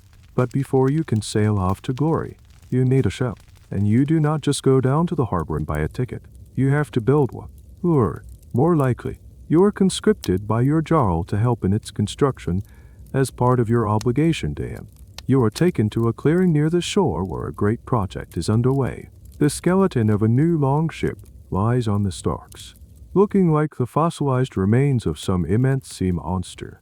The air is filled with the scent of fresh cut pine and dough, the rhythmic thud of axes, and the shouts of the master shipwright.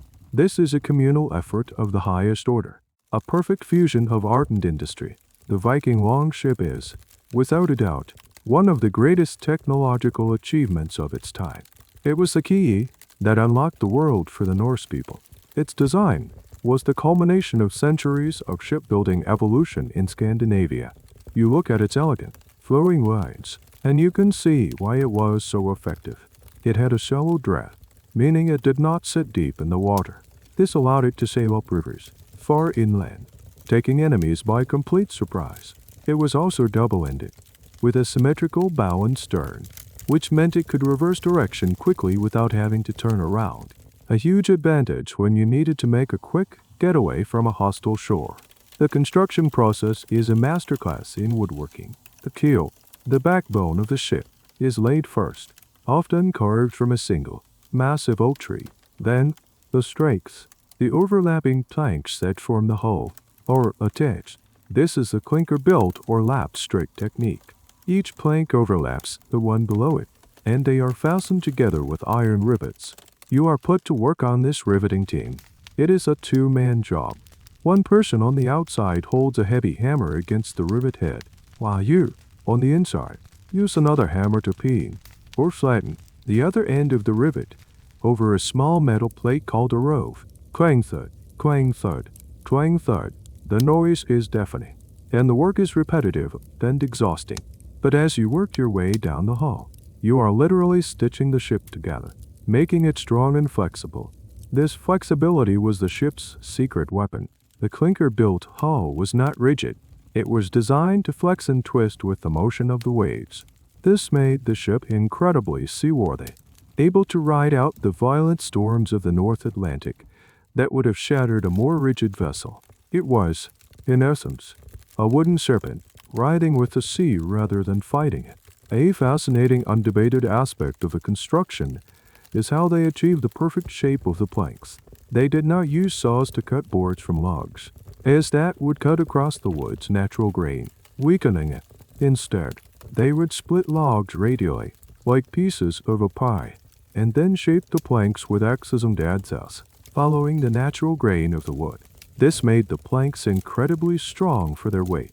The skill required to hew a perfectly curved plank with just an axe is something that modern-day replica builders still marvel at. The exact tools and techniques they used are a subject of intense study in the field of experimental archaeology. As the whole takes shape, you realize just how fragile this vessel feels. The oak planks are barely an inch thick. This is what will separate you from the freezing, deadly waters of the ocean. The ship is built for speed and lightness, not for comfort or defense. It is a raid delivery system, a troop transport. It feels less like a sturdy vessel and more like a wooden coffin.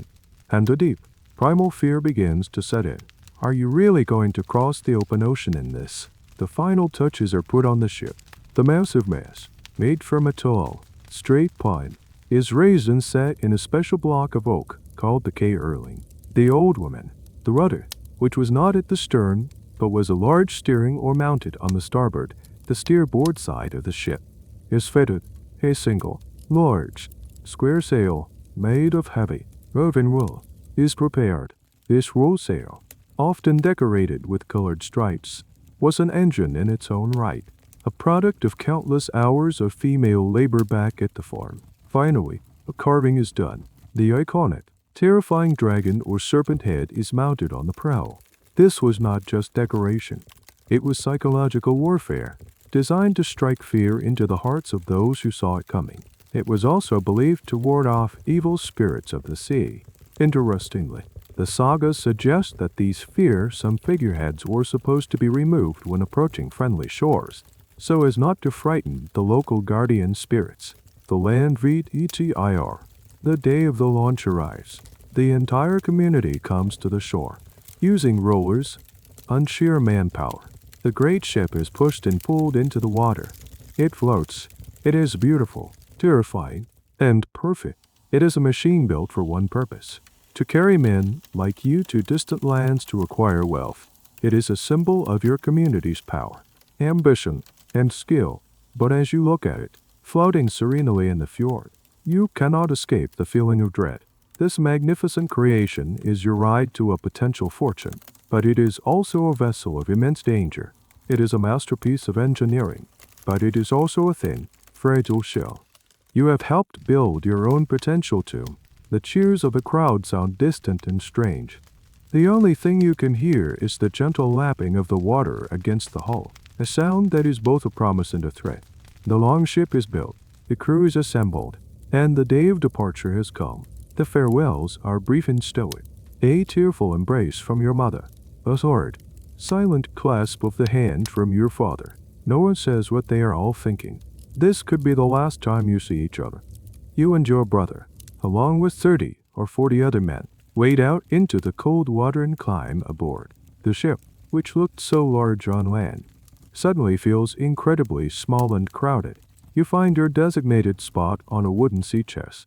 This chest is your only piece of personal property on the ship. It contains your spare tunic, your woolen cloak, some dried meat, and whatever small purse in all items you own.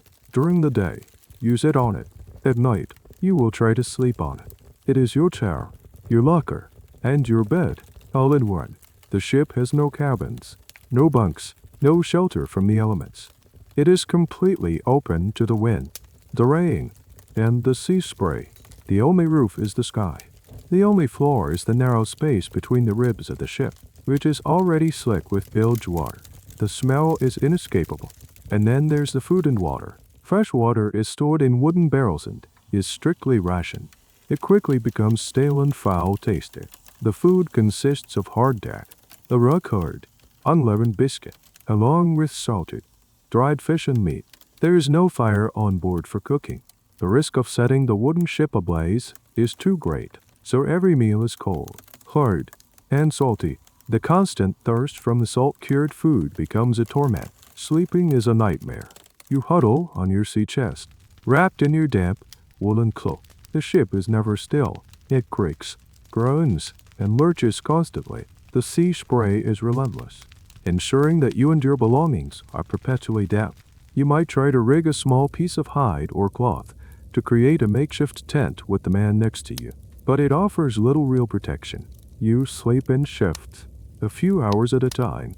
your sleep punctuated by the shouts of the crew and the roar of the sea. Exhaustion becomes a permanent state of being, one of the more quirky and debated aspects of life. At sea is how they dealt with the boredom. When the wind was good, there was little to do but sit and wait. It is believed that this was a time for games. Archaeologists have found game boards, like those for H&E Fade, a fellow Viking strategy game similar to chess, carved into planks and benches on ships. It was also a time for storytelling, for mending gear, and for endless, idle speculation about the riches that lay ahead. These activities were essential for maintaining morale and preventing the crushing boredom and anxiety from taking over. The social structure on the ship is a rigid hierarchy. The jarl or the hired captain is in absolute command. His word is law. Beneath him are the experienced sailors who know how to handle the sail and the steering oar. And at the bottom are the novices. Like you are given the worst, most grueling jobs. You are on bilge duty, endlessly bailing out the stinking water with a wooden bucket. You are on lookout, perched precariously at the mast, straining your eyes against the horizon until they burn. There is no privacy, no personal space. You are pressed shoulder to shoulder with 30 other men. You know their smells, their snores, their every habit. The camaraderie born of shared hardship can be powerful, but so can the friction. A dispute over a ration of water, a perceived shirking of duty. These small conflicts can fester in the cramped, stressful environment. The captain must be a strong leader to keep the crew in line and prevent infighting. Days blur into a monotonous cycle of misery. The initial thrill of adventure has completely evaporated, replaced by a grim, teeth-gritting endurance. You are cold, wet, tired, and hungry. You are surrounded by the stench of unwashed bodies, bilge water, and sickness. The majestic longship, which looked so heroic from the shore, is, in reality, a miserable, floating prison. You look out at the endless, gray expanse of the sea, and for the first time, you truly understand the price of the gamble you have taken. The potential reward of silver is still a distant dream. The current reality is a living hell, and you have not even faced a storm or a battle yet. Days bleed into one another on the vast, featureless expanse of the North Sea. The initial misery of sea's incus has subsided into a dull, chronic discomfort. You have grown accustomed to the damp, the cold, and the wretched food, but a new, more profound anxiety has taken root, the fear of being lost. You stand on the deck of the lurching longship and look out at the horizon. It is a perfect, unbroken circle of gray water meeting gray sky. There are no landmarks, no familiar coastlines, no road signs. You are a tiny, insignificant speck in an immense and indifferent wilderness. How in the world do you know where you are going? Navigating the open ocean in the Viking Age was an astonishing feat of skill, observation, and sheer nerve. They had none of the tools you take for granted. There was no GPS. There was no satellite phone. Most critically, for much of the Viking Age, they did not have the magnetic compass. It was not introduced to Europe until the 12th or 13th century. So you are crossing one of the most treacherous stretches of water on the planet based on instinct and ancient knowledge. The captain and the veteran sailors are the keepers of this knowledge. You watch them, trying to understand their methods. Their primary tool is the sun. During the day, they track its position in the sky. They know that at midday, the sun is at its highest point, and in the northern hemisphere, this indicates south. They can use the length of the shadows cast by the mast or a post to get a rough idea of the time of day. But what about on a cloudy day, when the sun is hidden? This is where a semi-mythical tool known as the solar stein or sunstone might have come into play. The sagas mention these stones, which could reveal the position of the sun even through heavy cloud cover. For a long time, historians thought this was pure fantasy, but modern science has shown that certain types of crystals, like hordeolite found in Scandinavia, have polarizing properties. By looking through the crystal and rotating it, you can find the direction of the sun's invisible polarized light, even on an overcast day.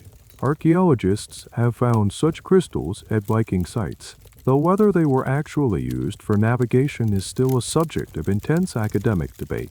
It's a tantalizing possibility that they had this piece of magic technology. At night, the stars are your guide. The sailors have an intimate knowledge of the constellations. They use the North Star, Polaris, just as sailors have for millennia, to find true north. They know how the positions of the stars change with the seasons and how they shift as you travel north or south. This celestial map is etched into their minds. But navigation was not just about the sky. It was about reading the ocean itself. Experienced mariners could interpret the color of the water, the patterns of the waves and swells, to get clues about their location.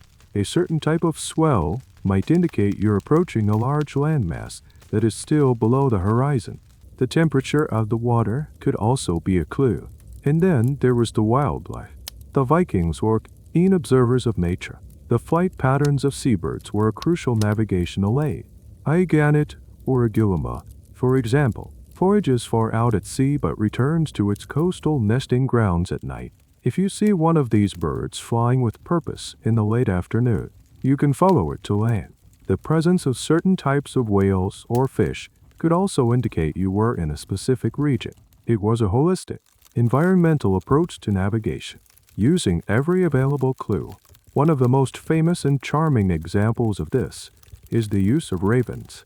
The Norse explorer Floki Vilgersson, who was one of the first settlers of Iceland, is said to have used ravens to find his way. He would release a raven from the ship.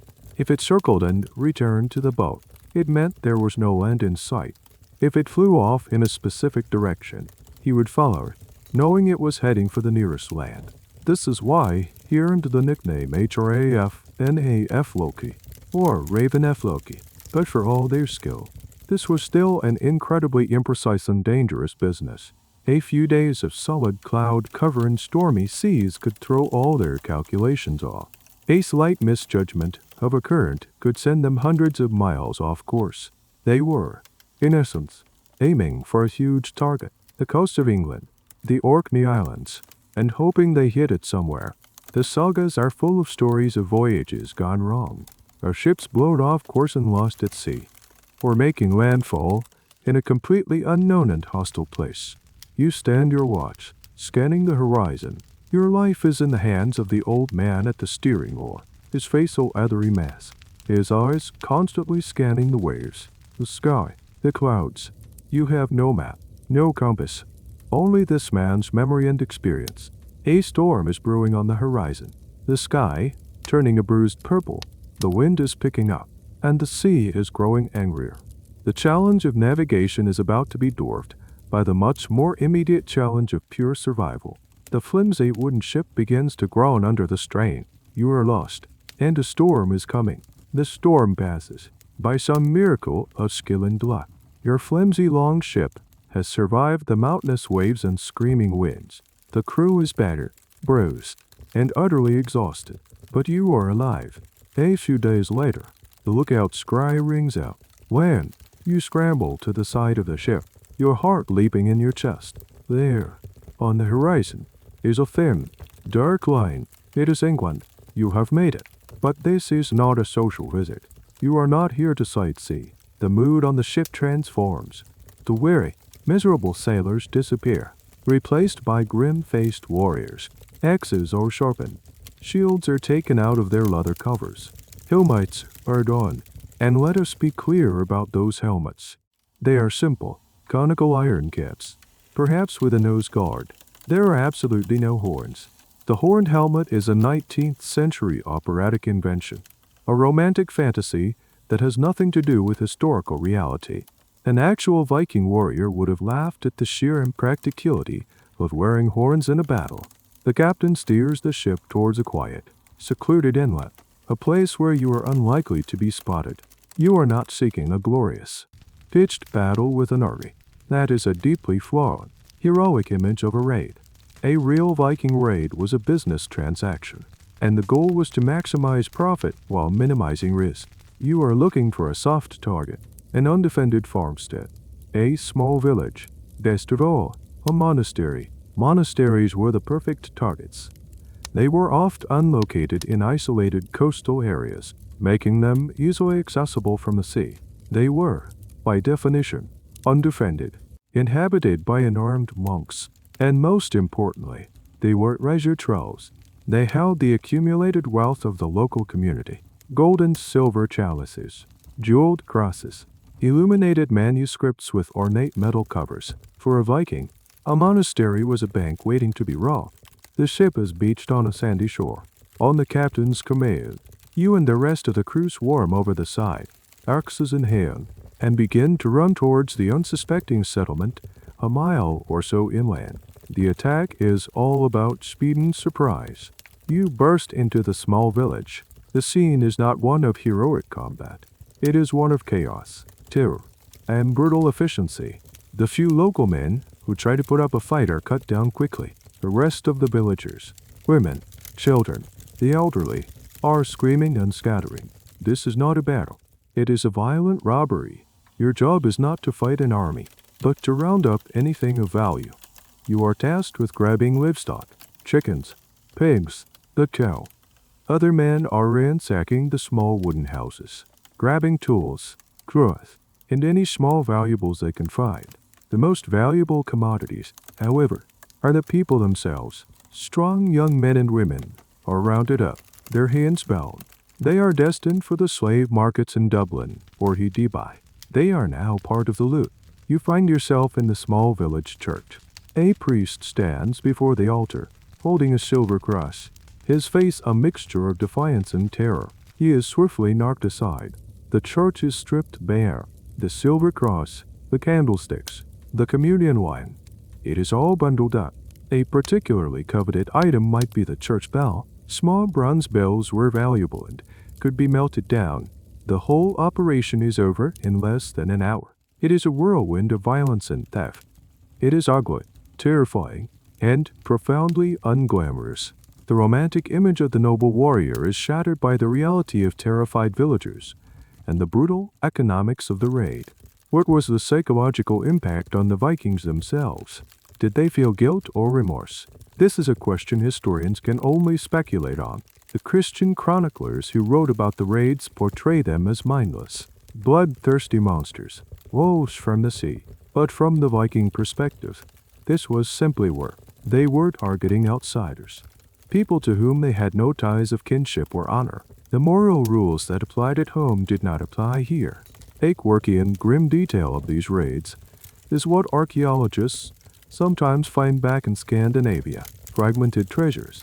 A beautiful silver chalice from an Irish monastery might be found chopped into pieces in a Viking hoard. This was not vandalism. It was business.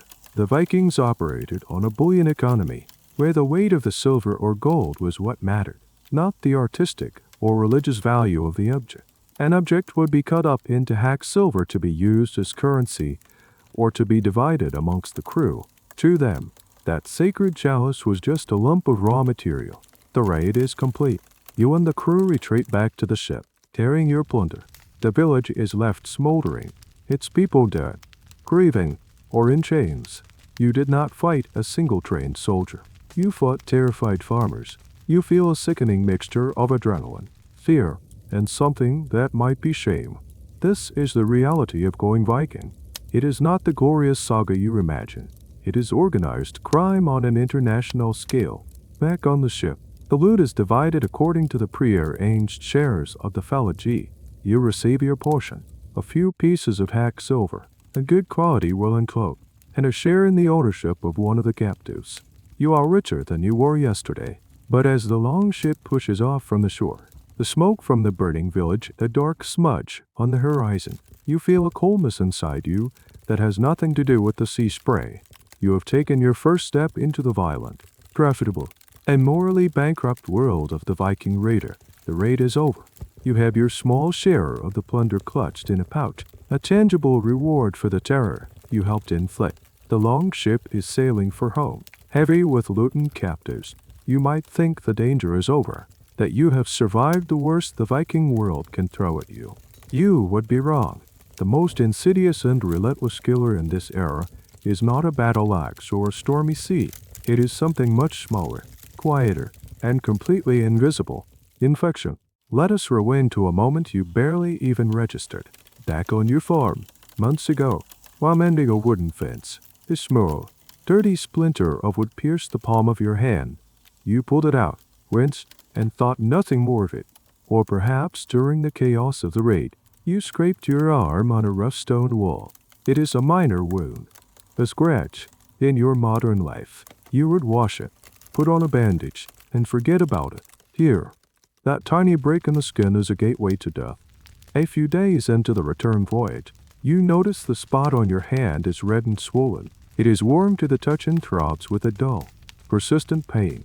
You are in a world with no concept of germ theory. No one understands that the dirt on that splinter, or the grime on that wall, was teeming with microscopic organisms that are now furiously multiplying inside your body.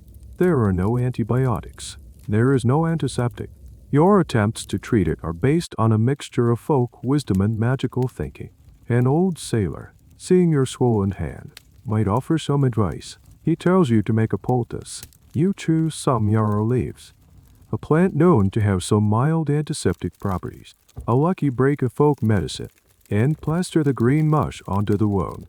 Or perhaps you are told to bind it with a piece of moss from a specific type of tree, or to wash it in stale ale, or even urine, whose ammonia content might have a slight cleansing effect. These remedies are all they have. Norse medical knowledge, as gleaned from sagas and archaeological finds, was a blend of practical herbalism and superstition. They could set broken bones with surprising skill, splinting them with wooden cloth. They knew how to stitch wounds closed using fine needles and thread made from animal sinew. But when it came to infection, they were powerless. They could see the effects, the swelling, the pus, the fever, but they had no idea what caused it. They might attribute it to a curse, to elf-shot a belief that invisible elves were shooting you with arrows, or to an imbalance of the humors in your body. A fascinating, unslightly stomach-churning piece of evidence for their medical practices comes from the skeletons of Viking warriors. Paleopathologists, scientists who study ancient diseases and injuries, have examined bones that show evidence of healed, traumatic injuries, but they also find evidence of severe infections, like osteomyelitis, a bone infection that can result from an untreated wound, leaving permanent marks on the skeleton. These silent skeletons tell stories of incredible resilience and profound suffering. Your hand is getting worse. The reed area is spreading up your arm. You feel feverish, alternating between shivering chills and sweats. The pain is no longer a dull throb. It is a sharp, agonizing fire. You are developing cellulitis, a bacterial skin infection, and it is quickly moving into your bloodstream, a condition we now call sepsis. Your shipmates look at you with a mixture of pity and fear. They know the signs. They have seen this before. There is no doctor on board. Medical care was not a specialized profession in the way we understand it. Often, the person with the most medical knowledge in a community was an older woman, a wise woman who knew her herbs. On a ship full of warriors, the closest thing you have to a medic is a man who has seen a lot of wounds and knows how to bind them. His primary tool is a knife. The captain inspects your arm. The red streaks are now dragging up towards your shoulder. He makes a grim decision. The infection is poisoning you. The only way to save your life is to remove the source of the poison. Your arm has to come off. There is no anesthesia. You are given a leather strap to bite down on and a horn full of strong meat to dull your senses. But it will do little against the searing pain. Two strong men hold you down. The medic takes his sharpest axe, the same tool used for chopping wooden splitting skulls, and with a single, brutal blow, he severs your arm above the elbow.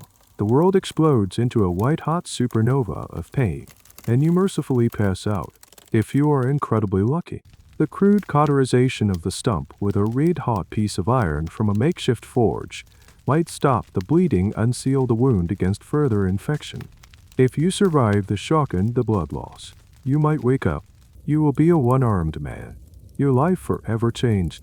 Your days as a farmer and a warrior are over. But the far more likely outcome is that you will not survive. You will die from the shock of the amputation, from the blood loss, or from the infection that has already spread too far, all from a tiny splinter.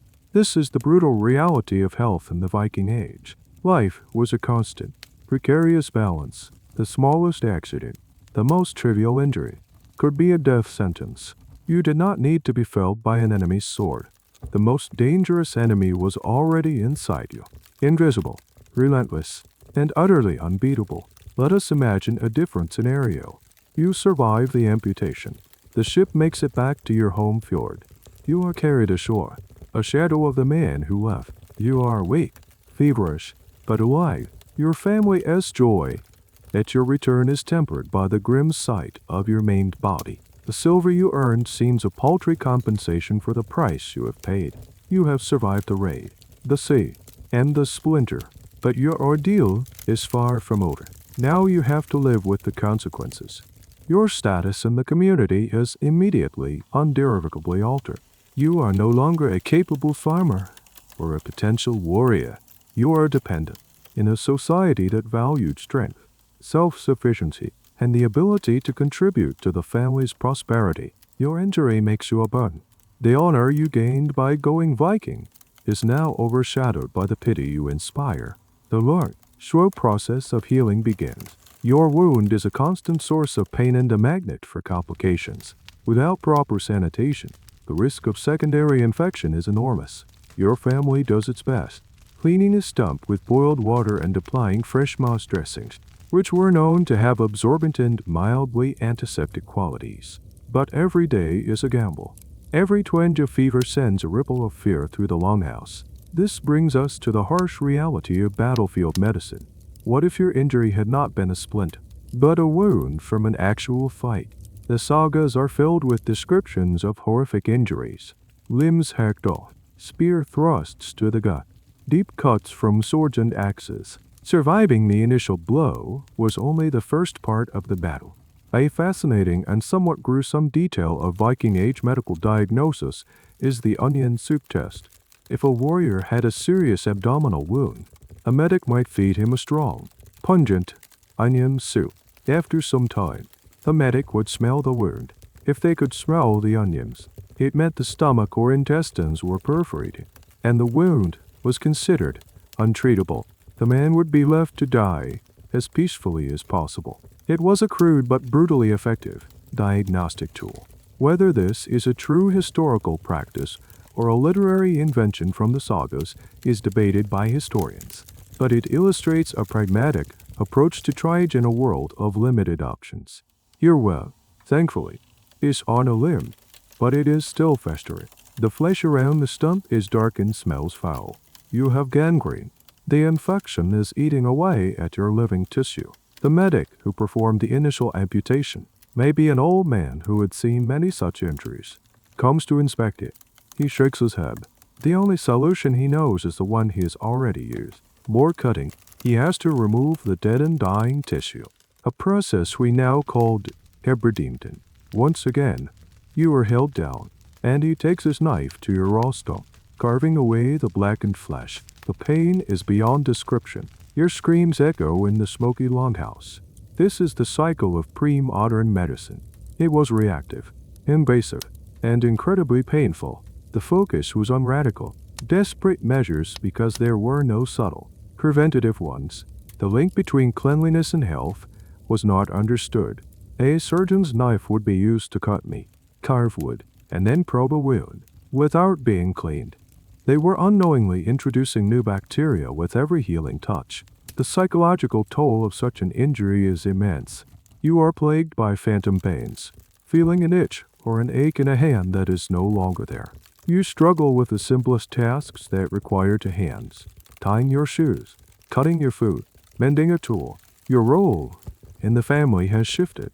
You can no longer plow the fields or chop the wood. You must find new ways to be useful, perhaps by carving small wooden objects, mending nets, or simply telling stories to the children. Your social life also changes.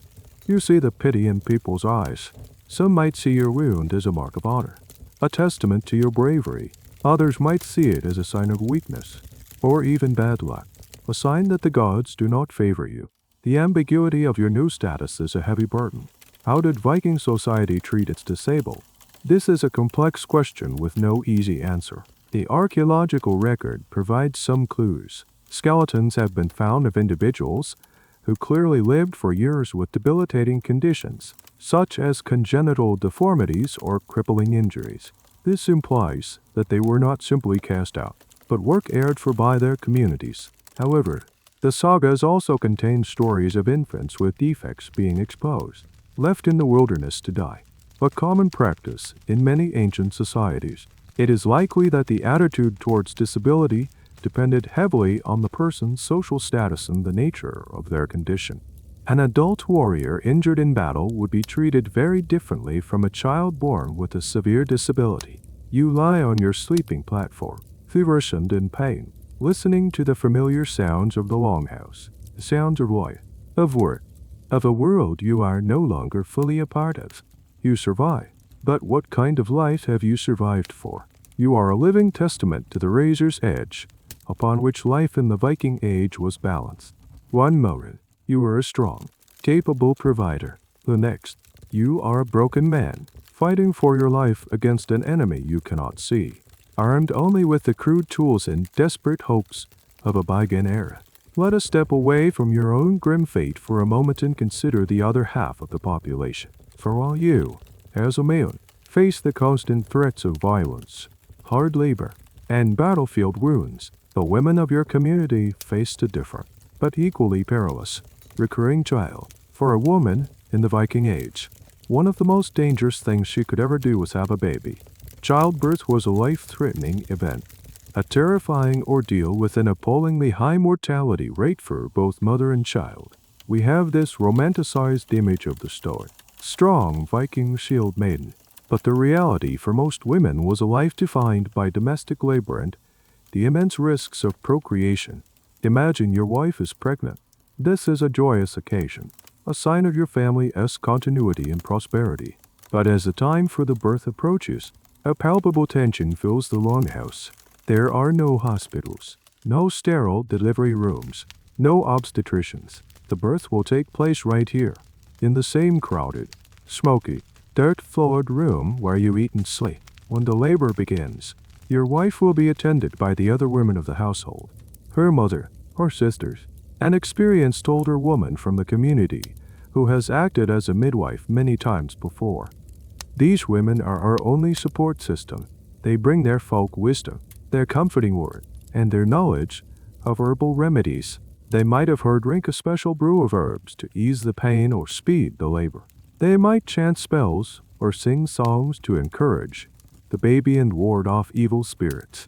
Norse mythology had goddesses associated with childbirth, like Frigg and Freya, and prayers would be offered to them for a safe delivery. The birthing process itself was fraught with danger. The position of the baby was critical. A breech birth, or a baby that was sideways in the womb, was often a death sentence for both. The midwife had no surgical tools or modern techniques to correct the baby's position. She could only use her hands, trying to manipulate the baby from the outside, a painful and often futile process. If the labor stalled, there were few options.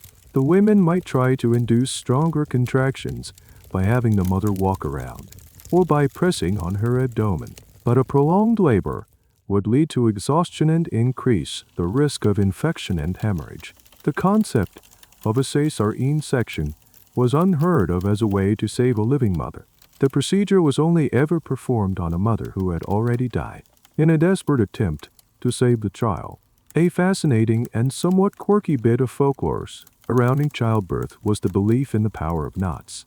It was thought that any knots in the vicinity, on ropes, in clothing, even braided hair, could magically bind the womb and prevent the baby from coming out. So, before a birth, the women would go around the Longhouse, untying every knot they could find to ensure a smooth delivery. Whether people truly believed this or if it was just a ritual to ease anxiety is something historians can only guess at.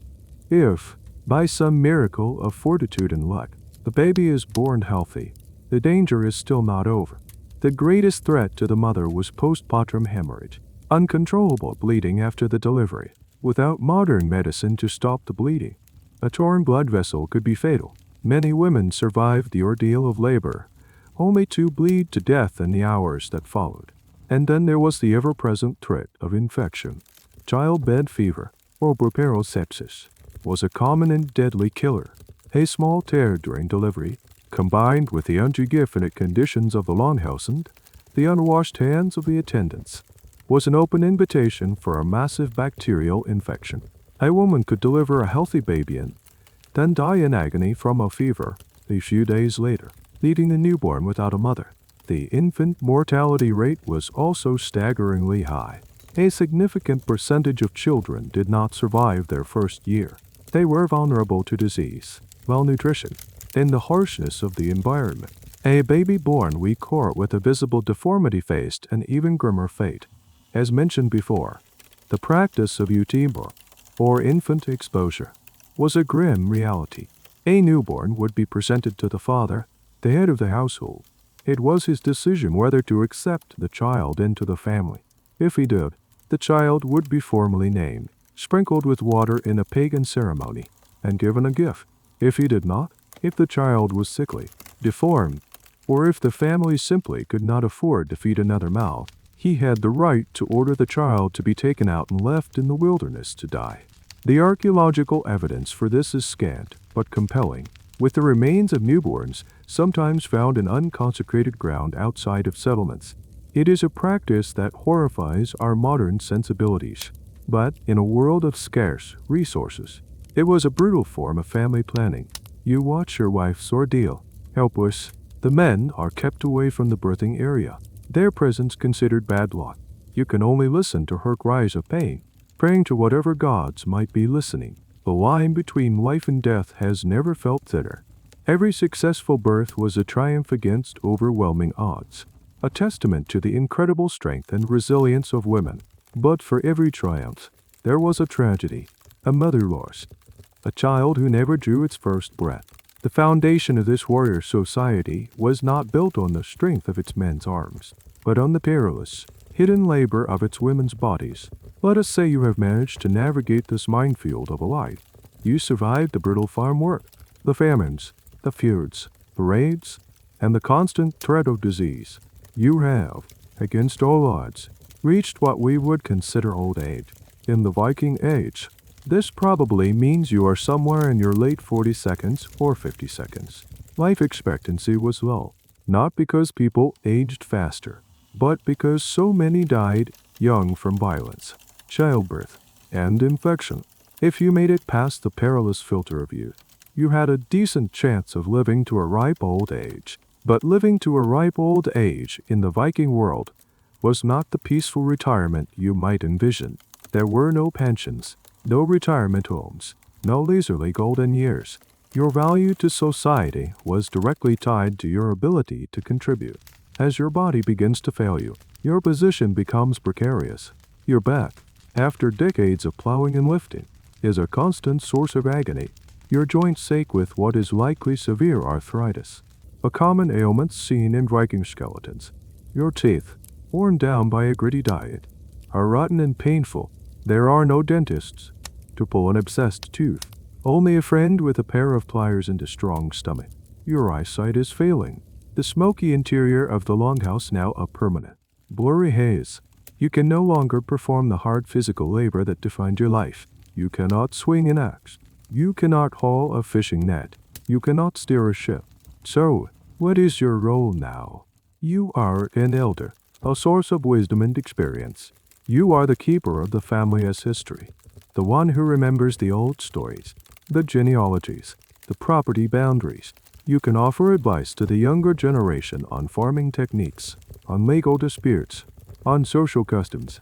You can spend your days doing lighter tasks, mending tools, carving wood, watching the children, telling them tales of Thor and Don, and of your own youthful adventures heavily embellished. Of course, you become the living library of your community. But there is a dark side to this. If you are the head of a prosperous family, you will be respected and cared for. Your word will still be law within your own household.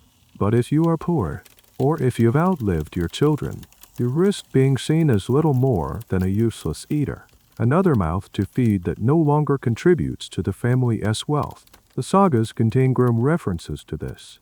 One of the most haunting is the concept of the Attestabe, or king precipice.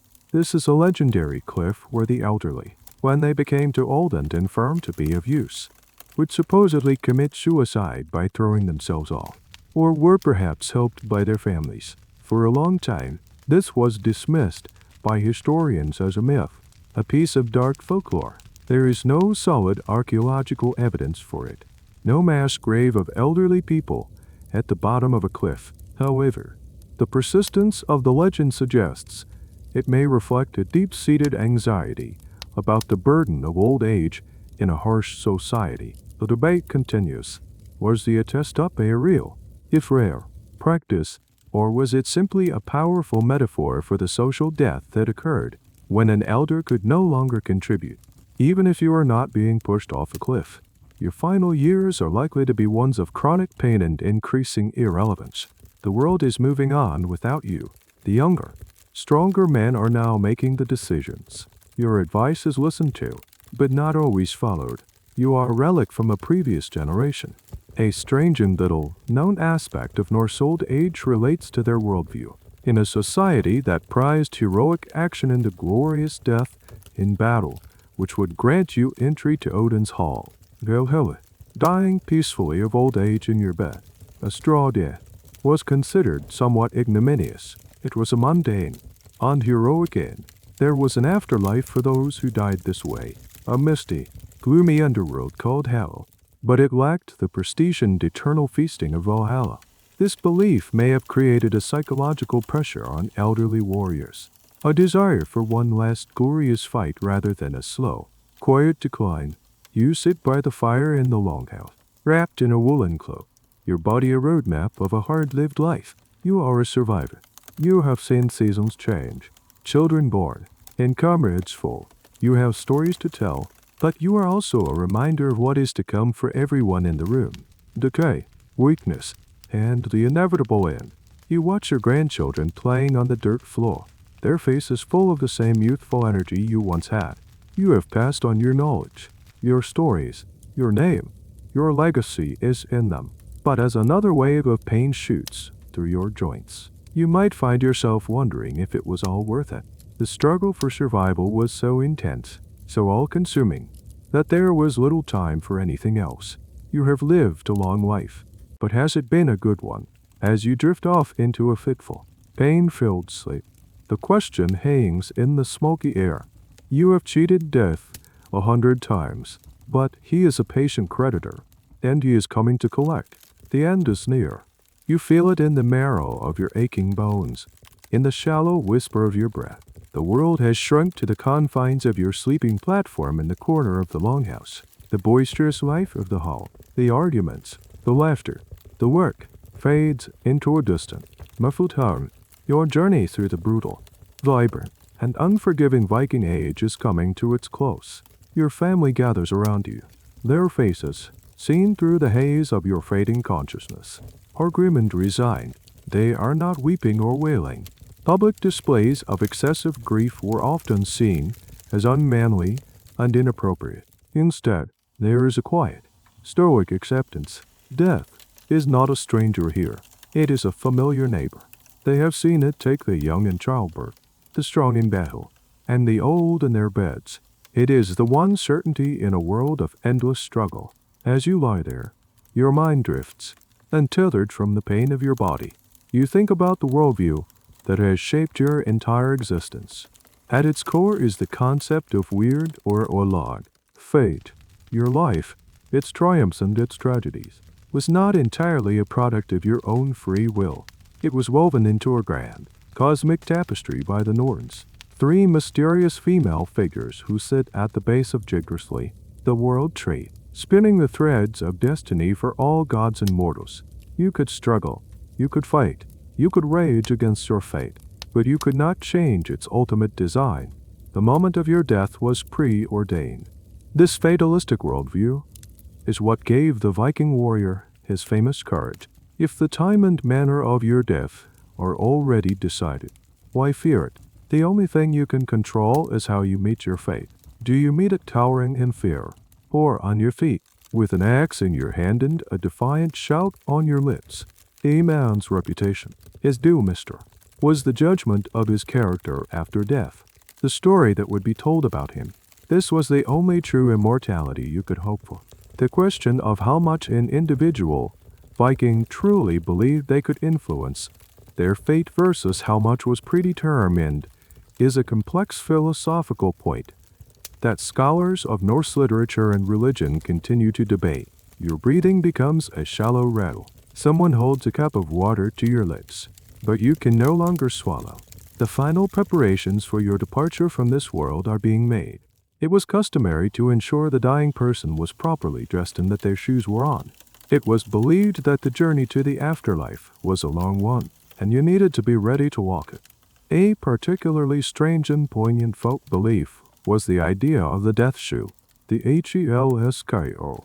It was thought that if you gave a pair of shoes to a poor person, they would magically be available for you to wear on the treacherous road to hell, making your post-mortem journey easier.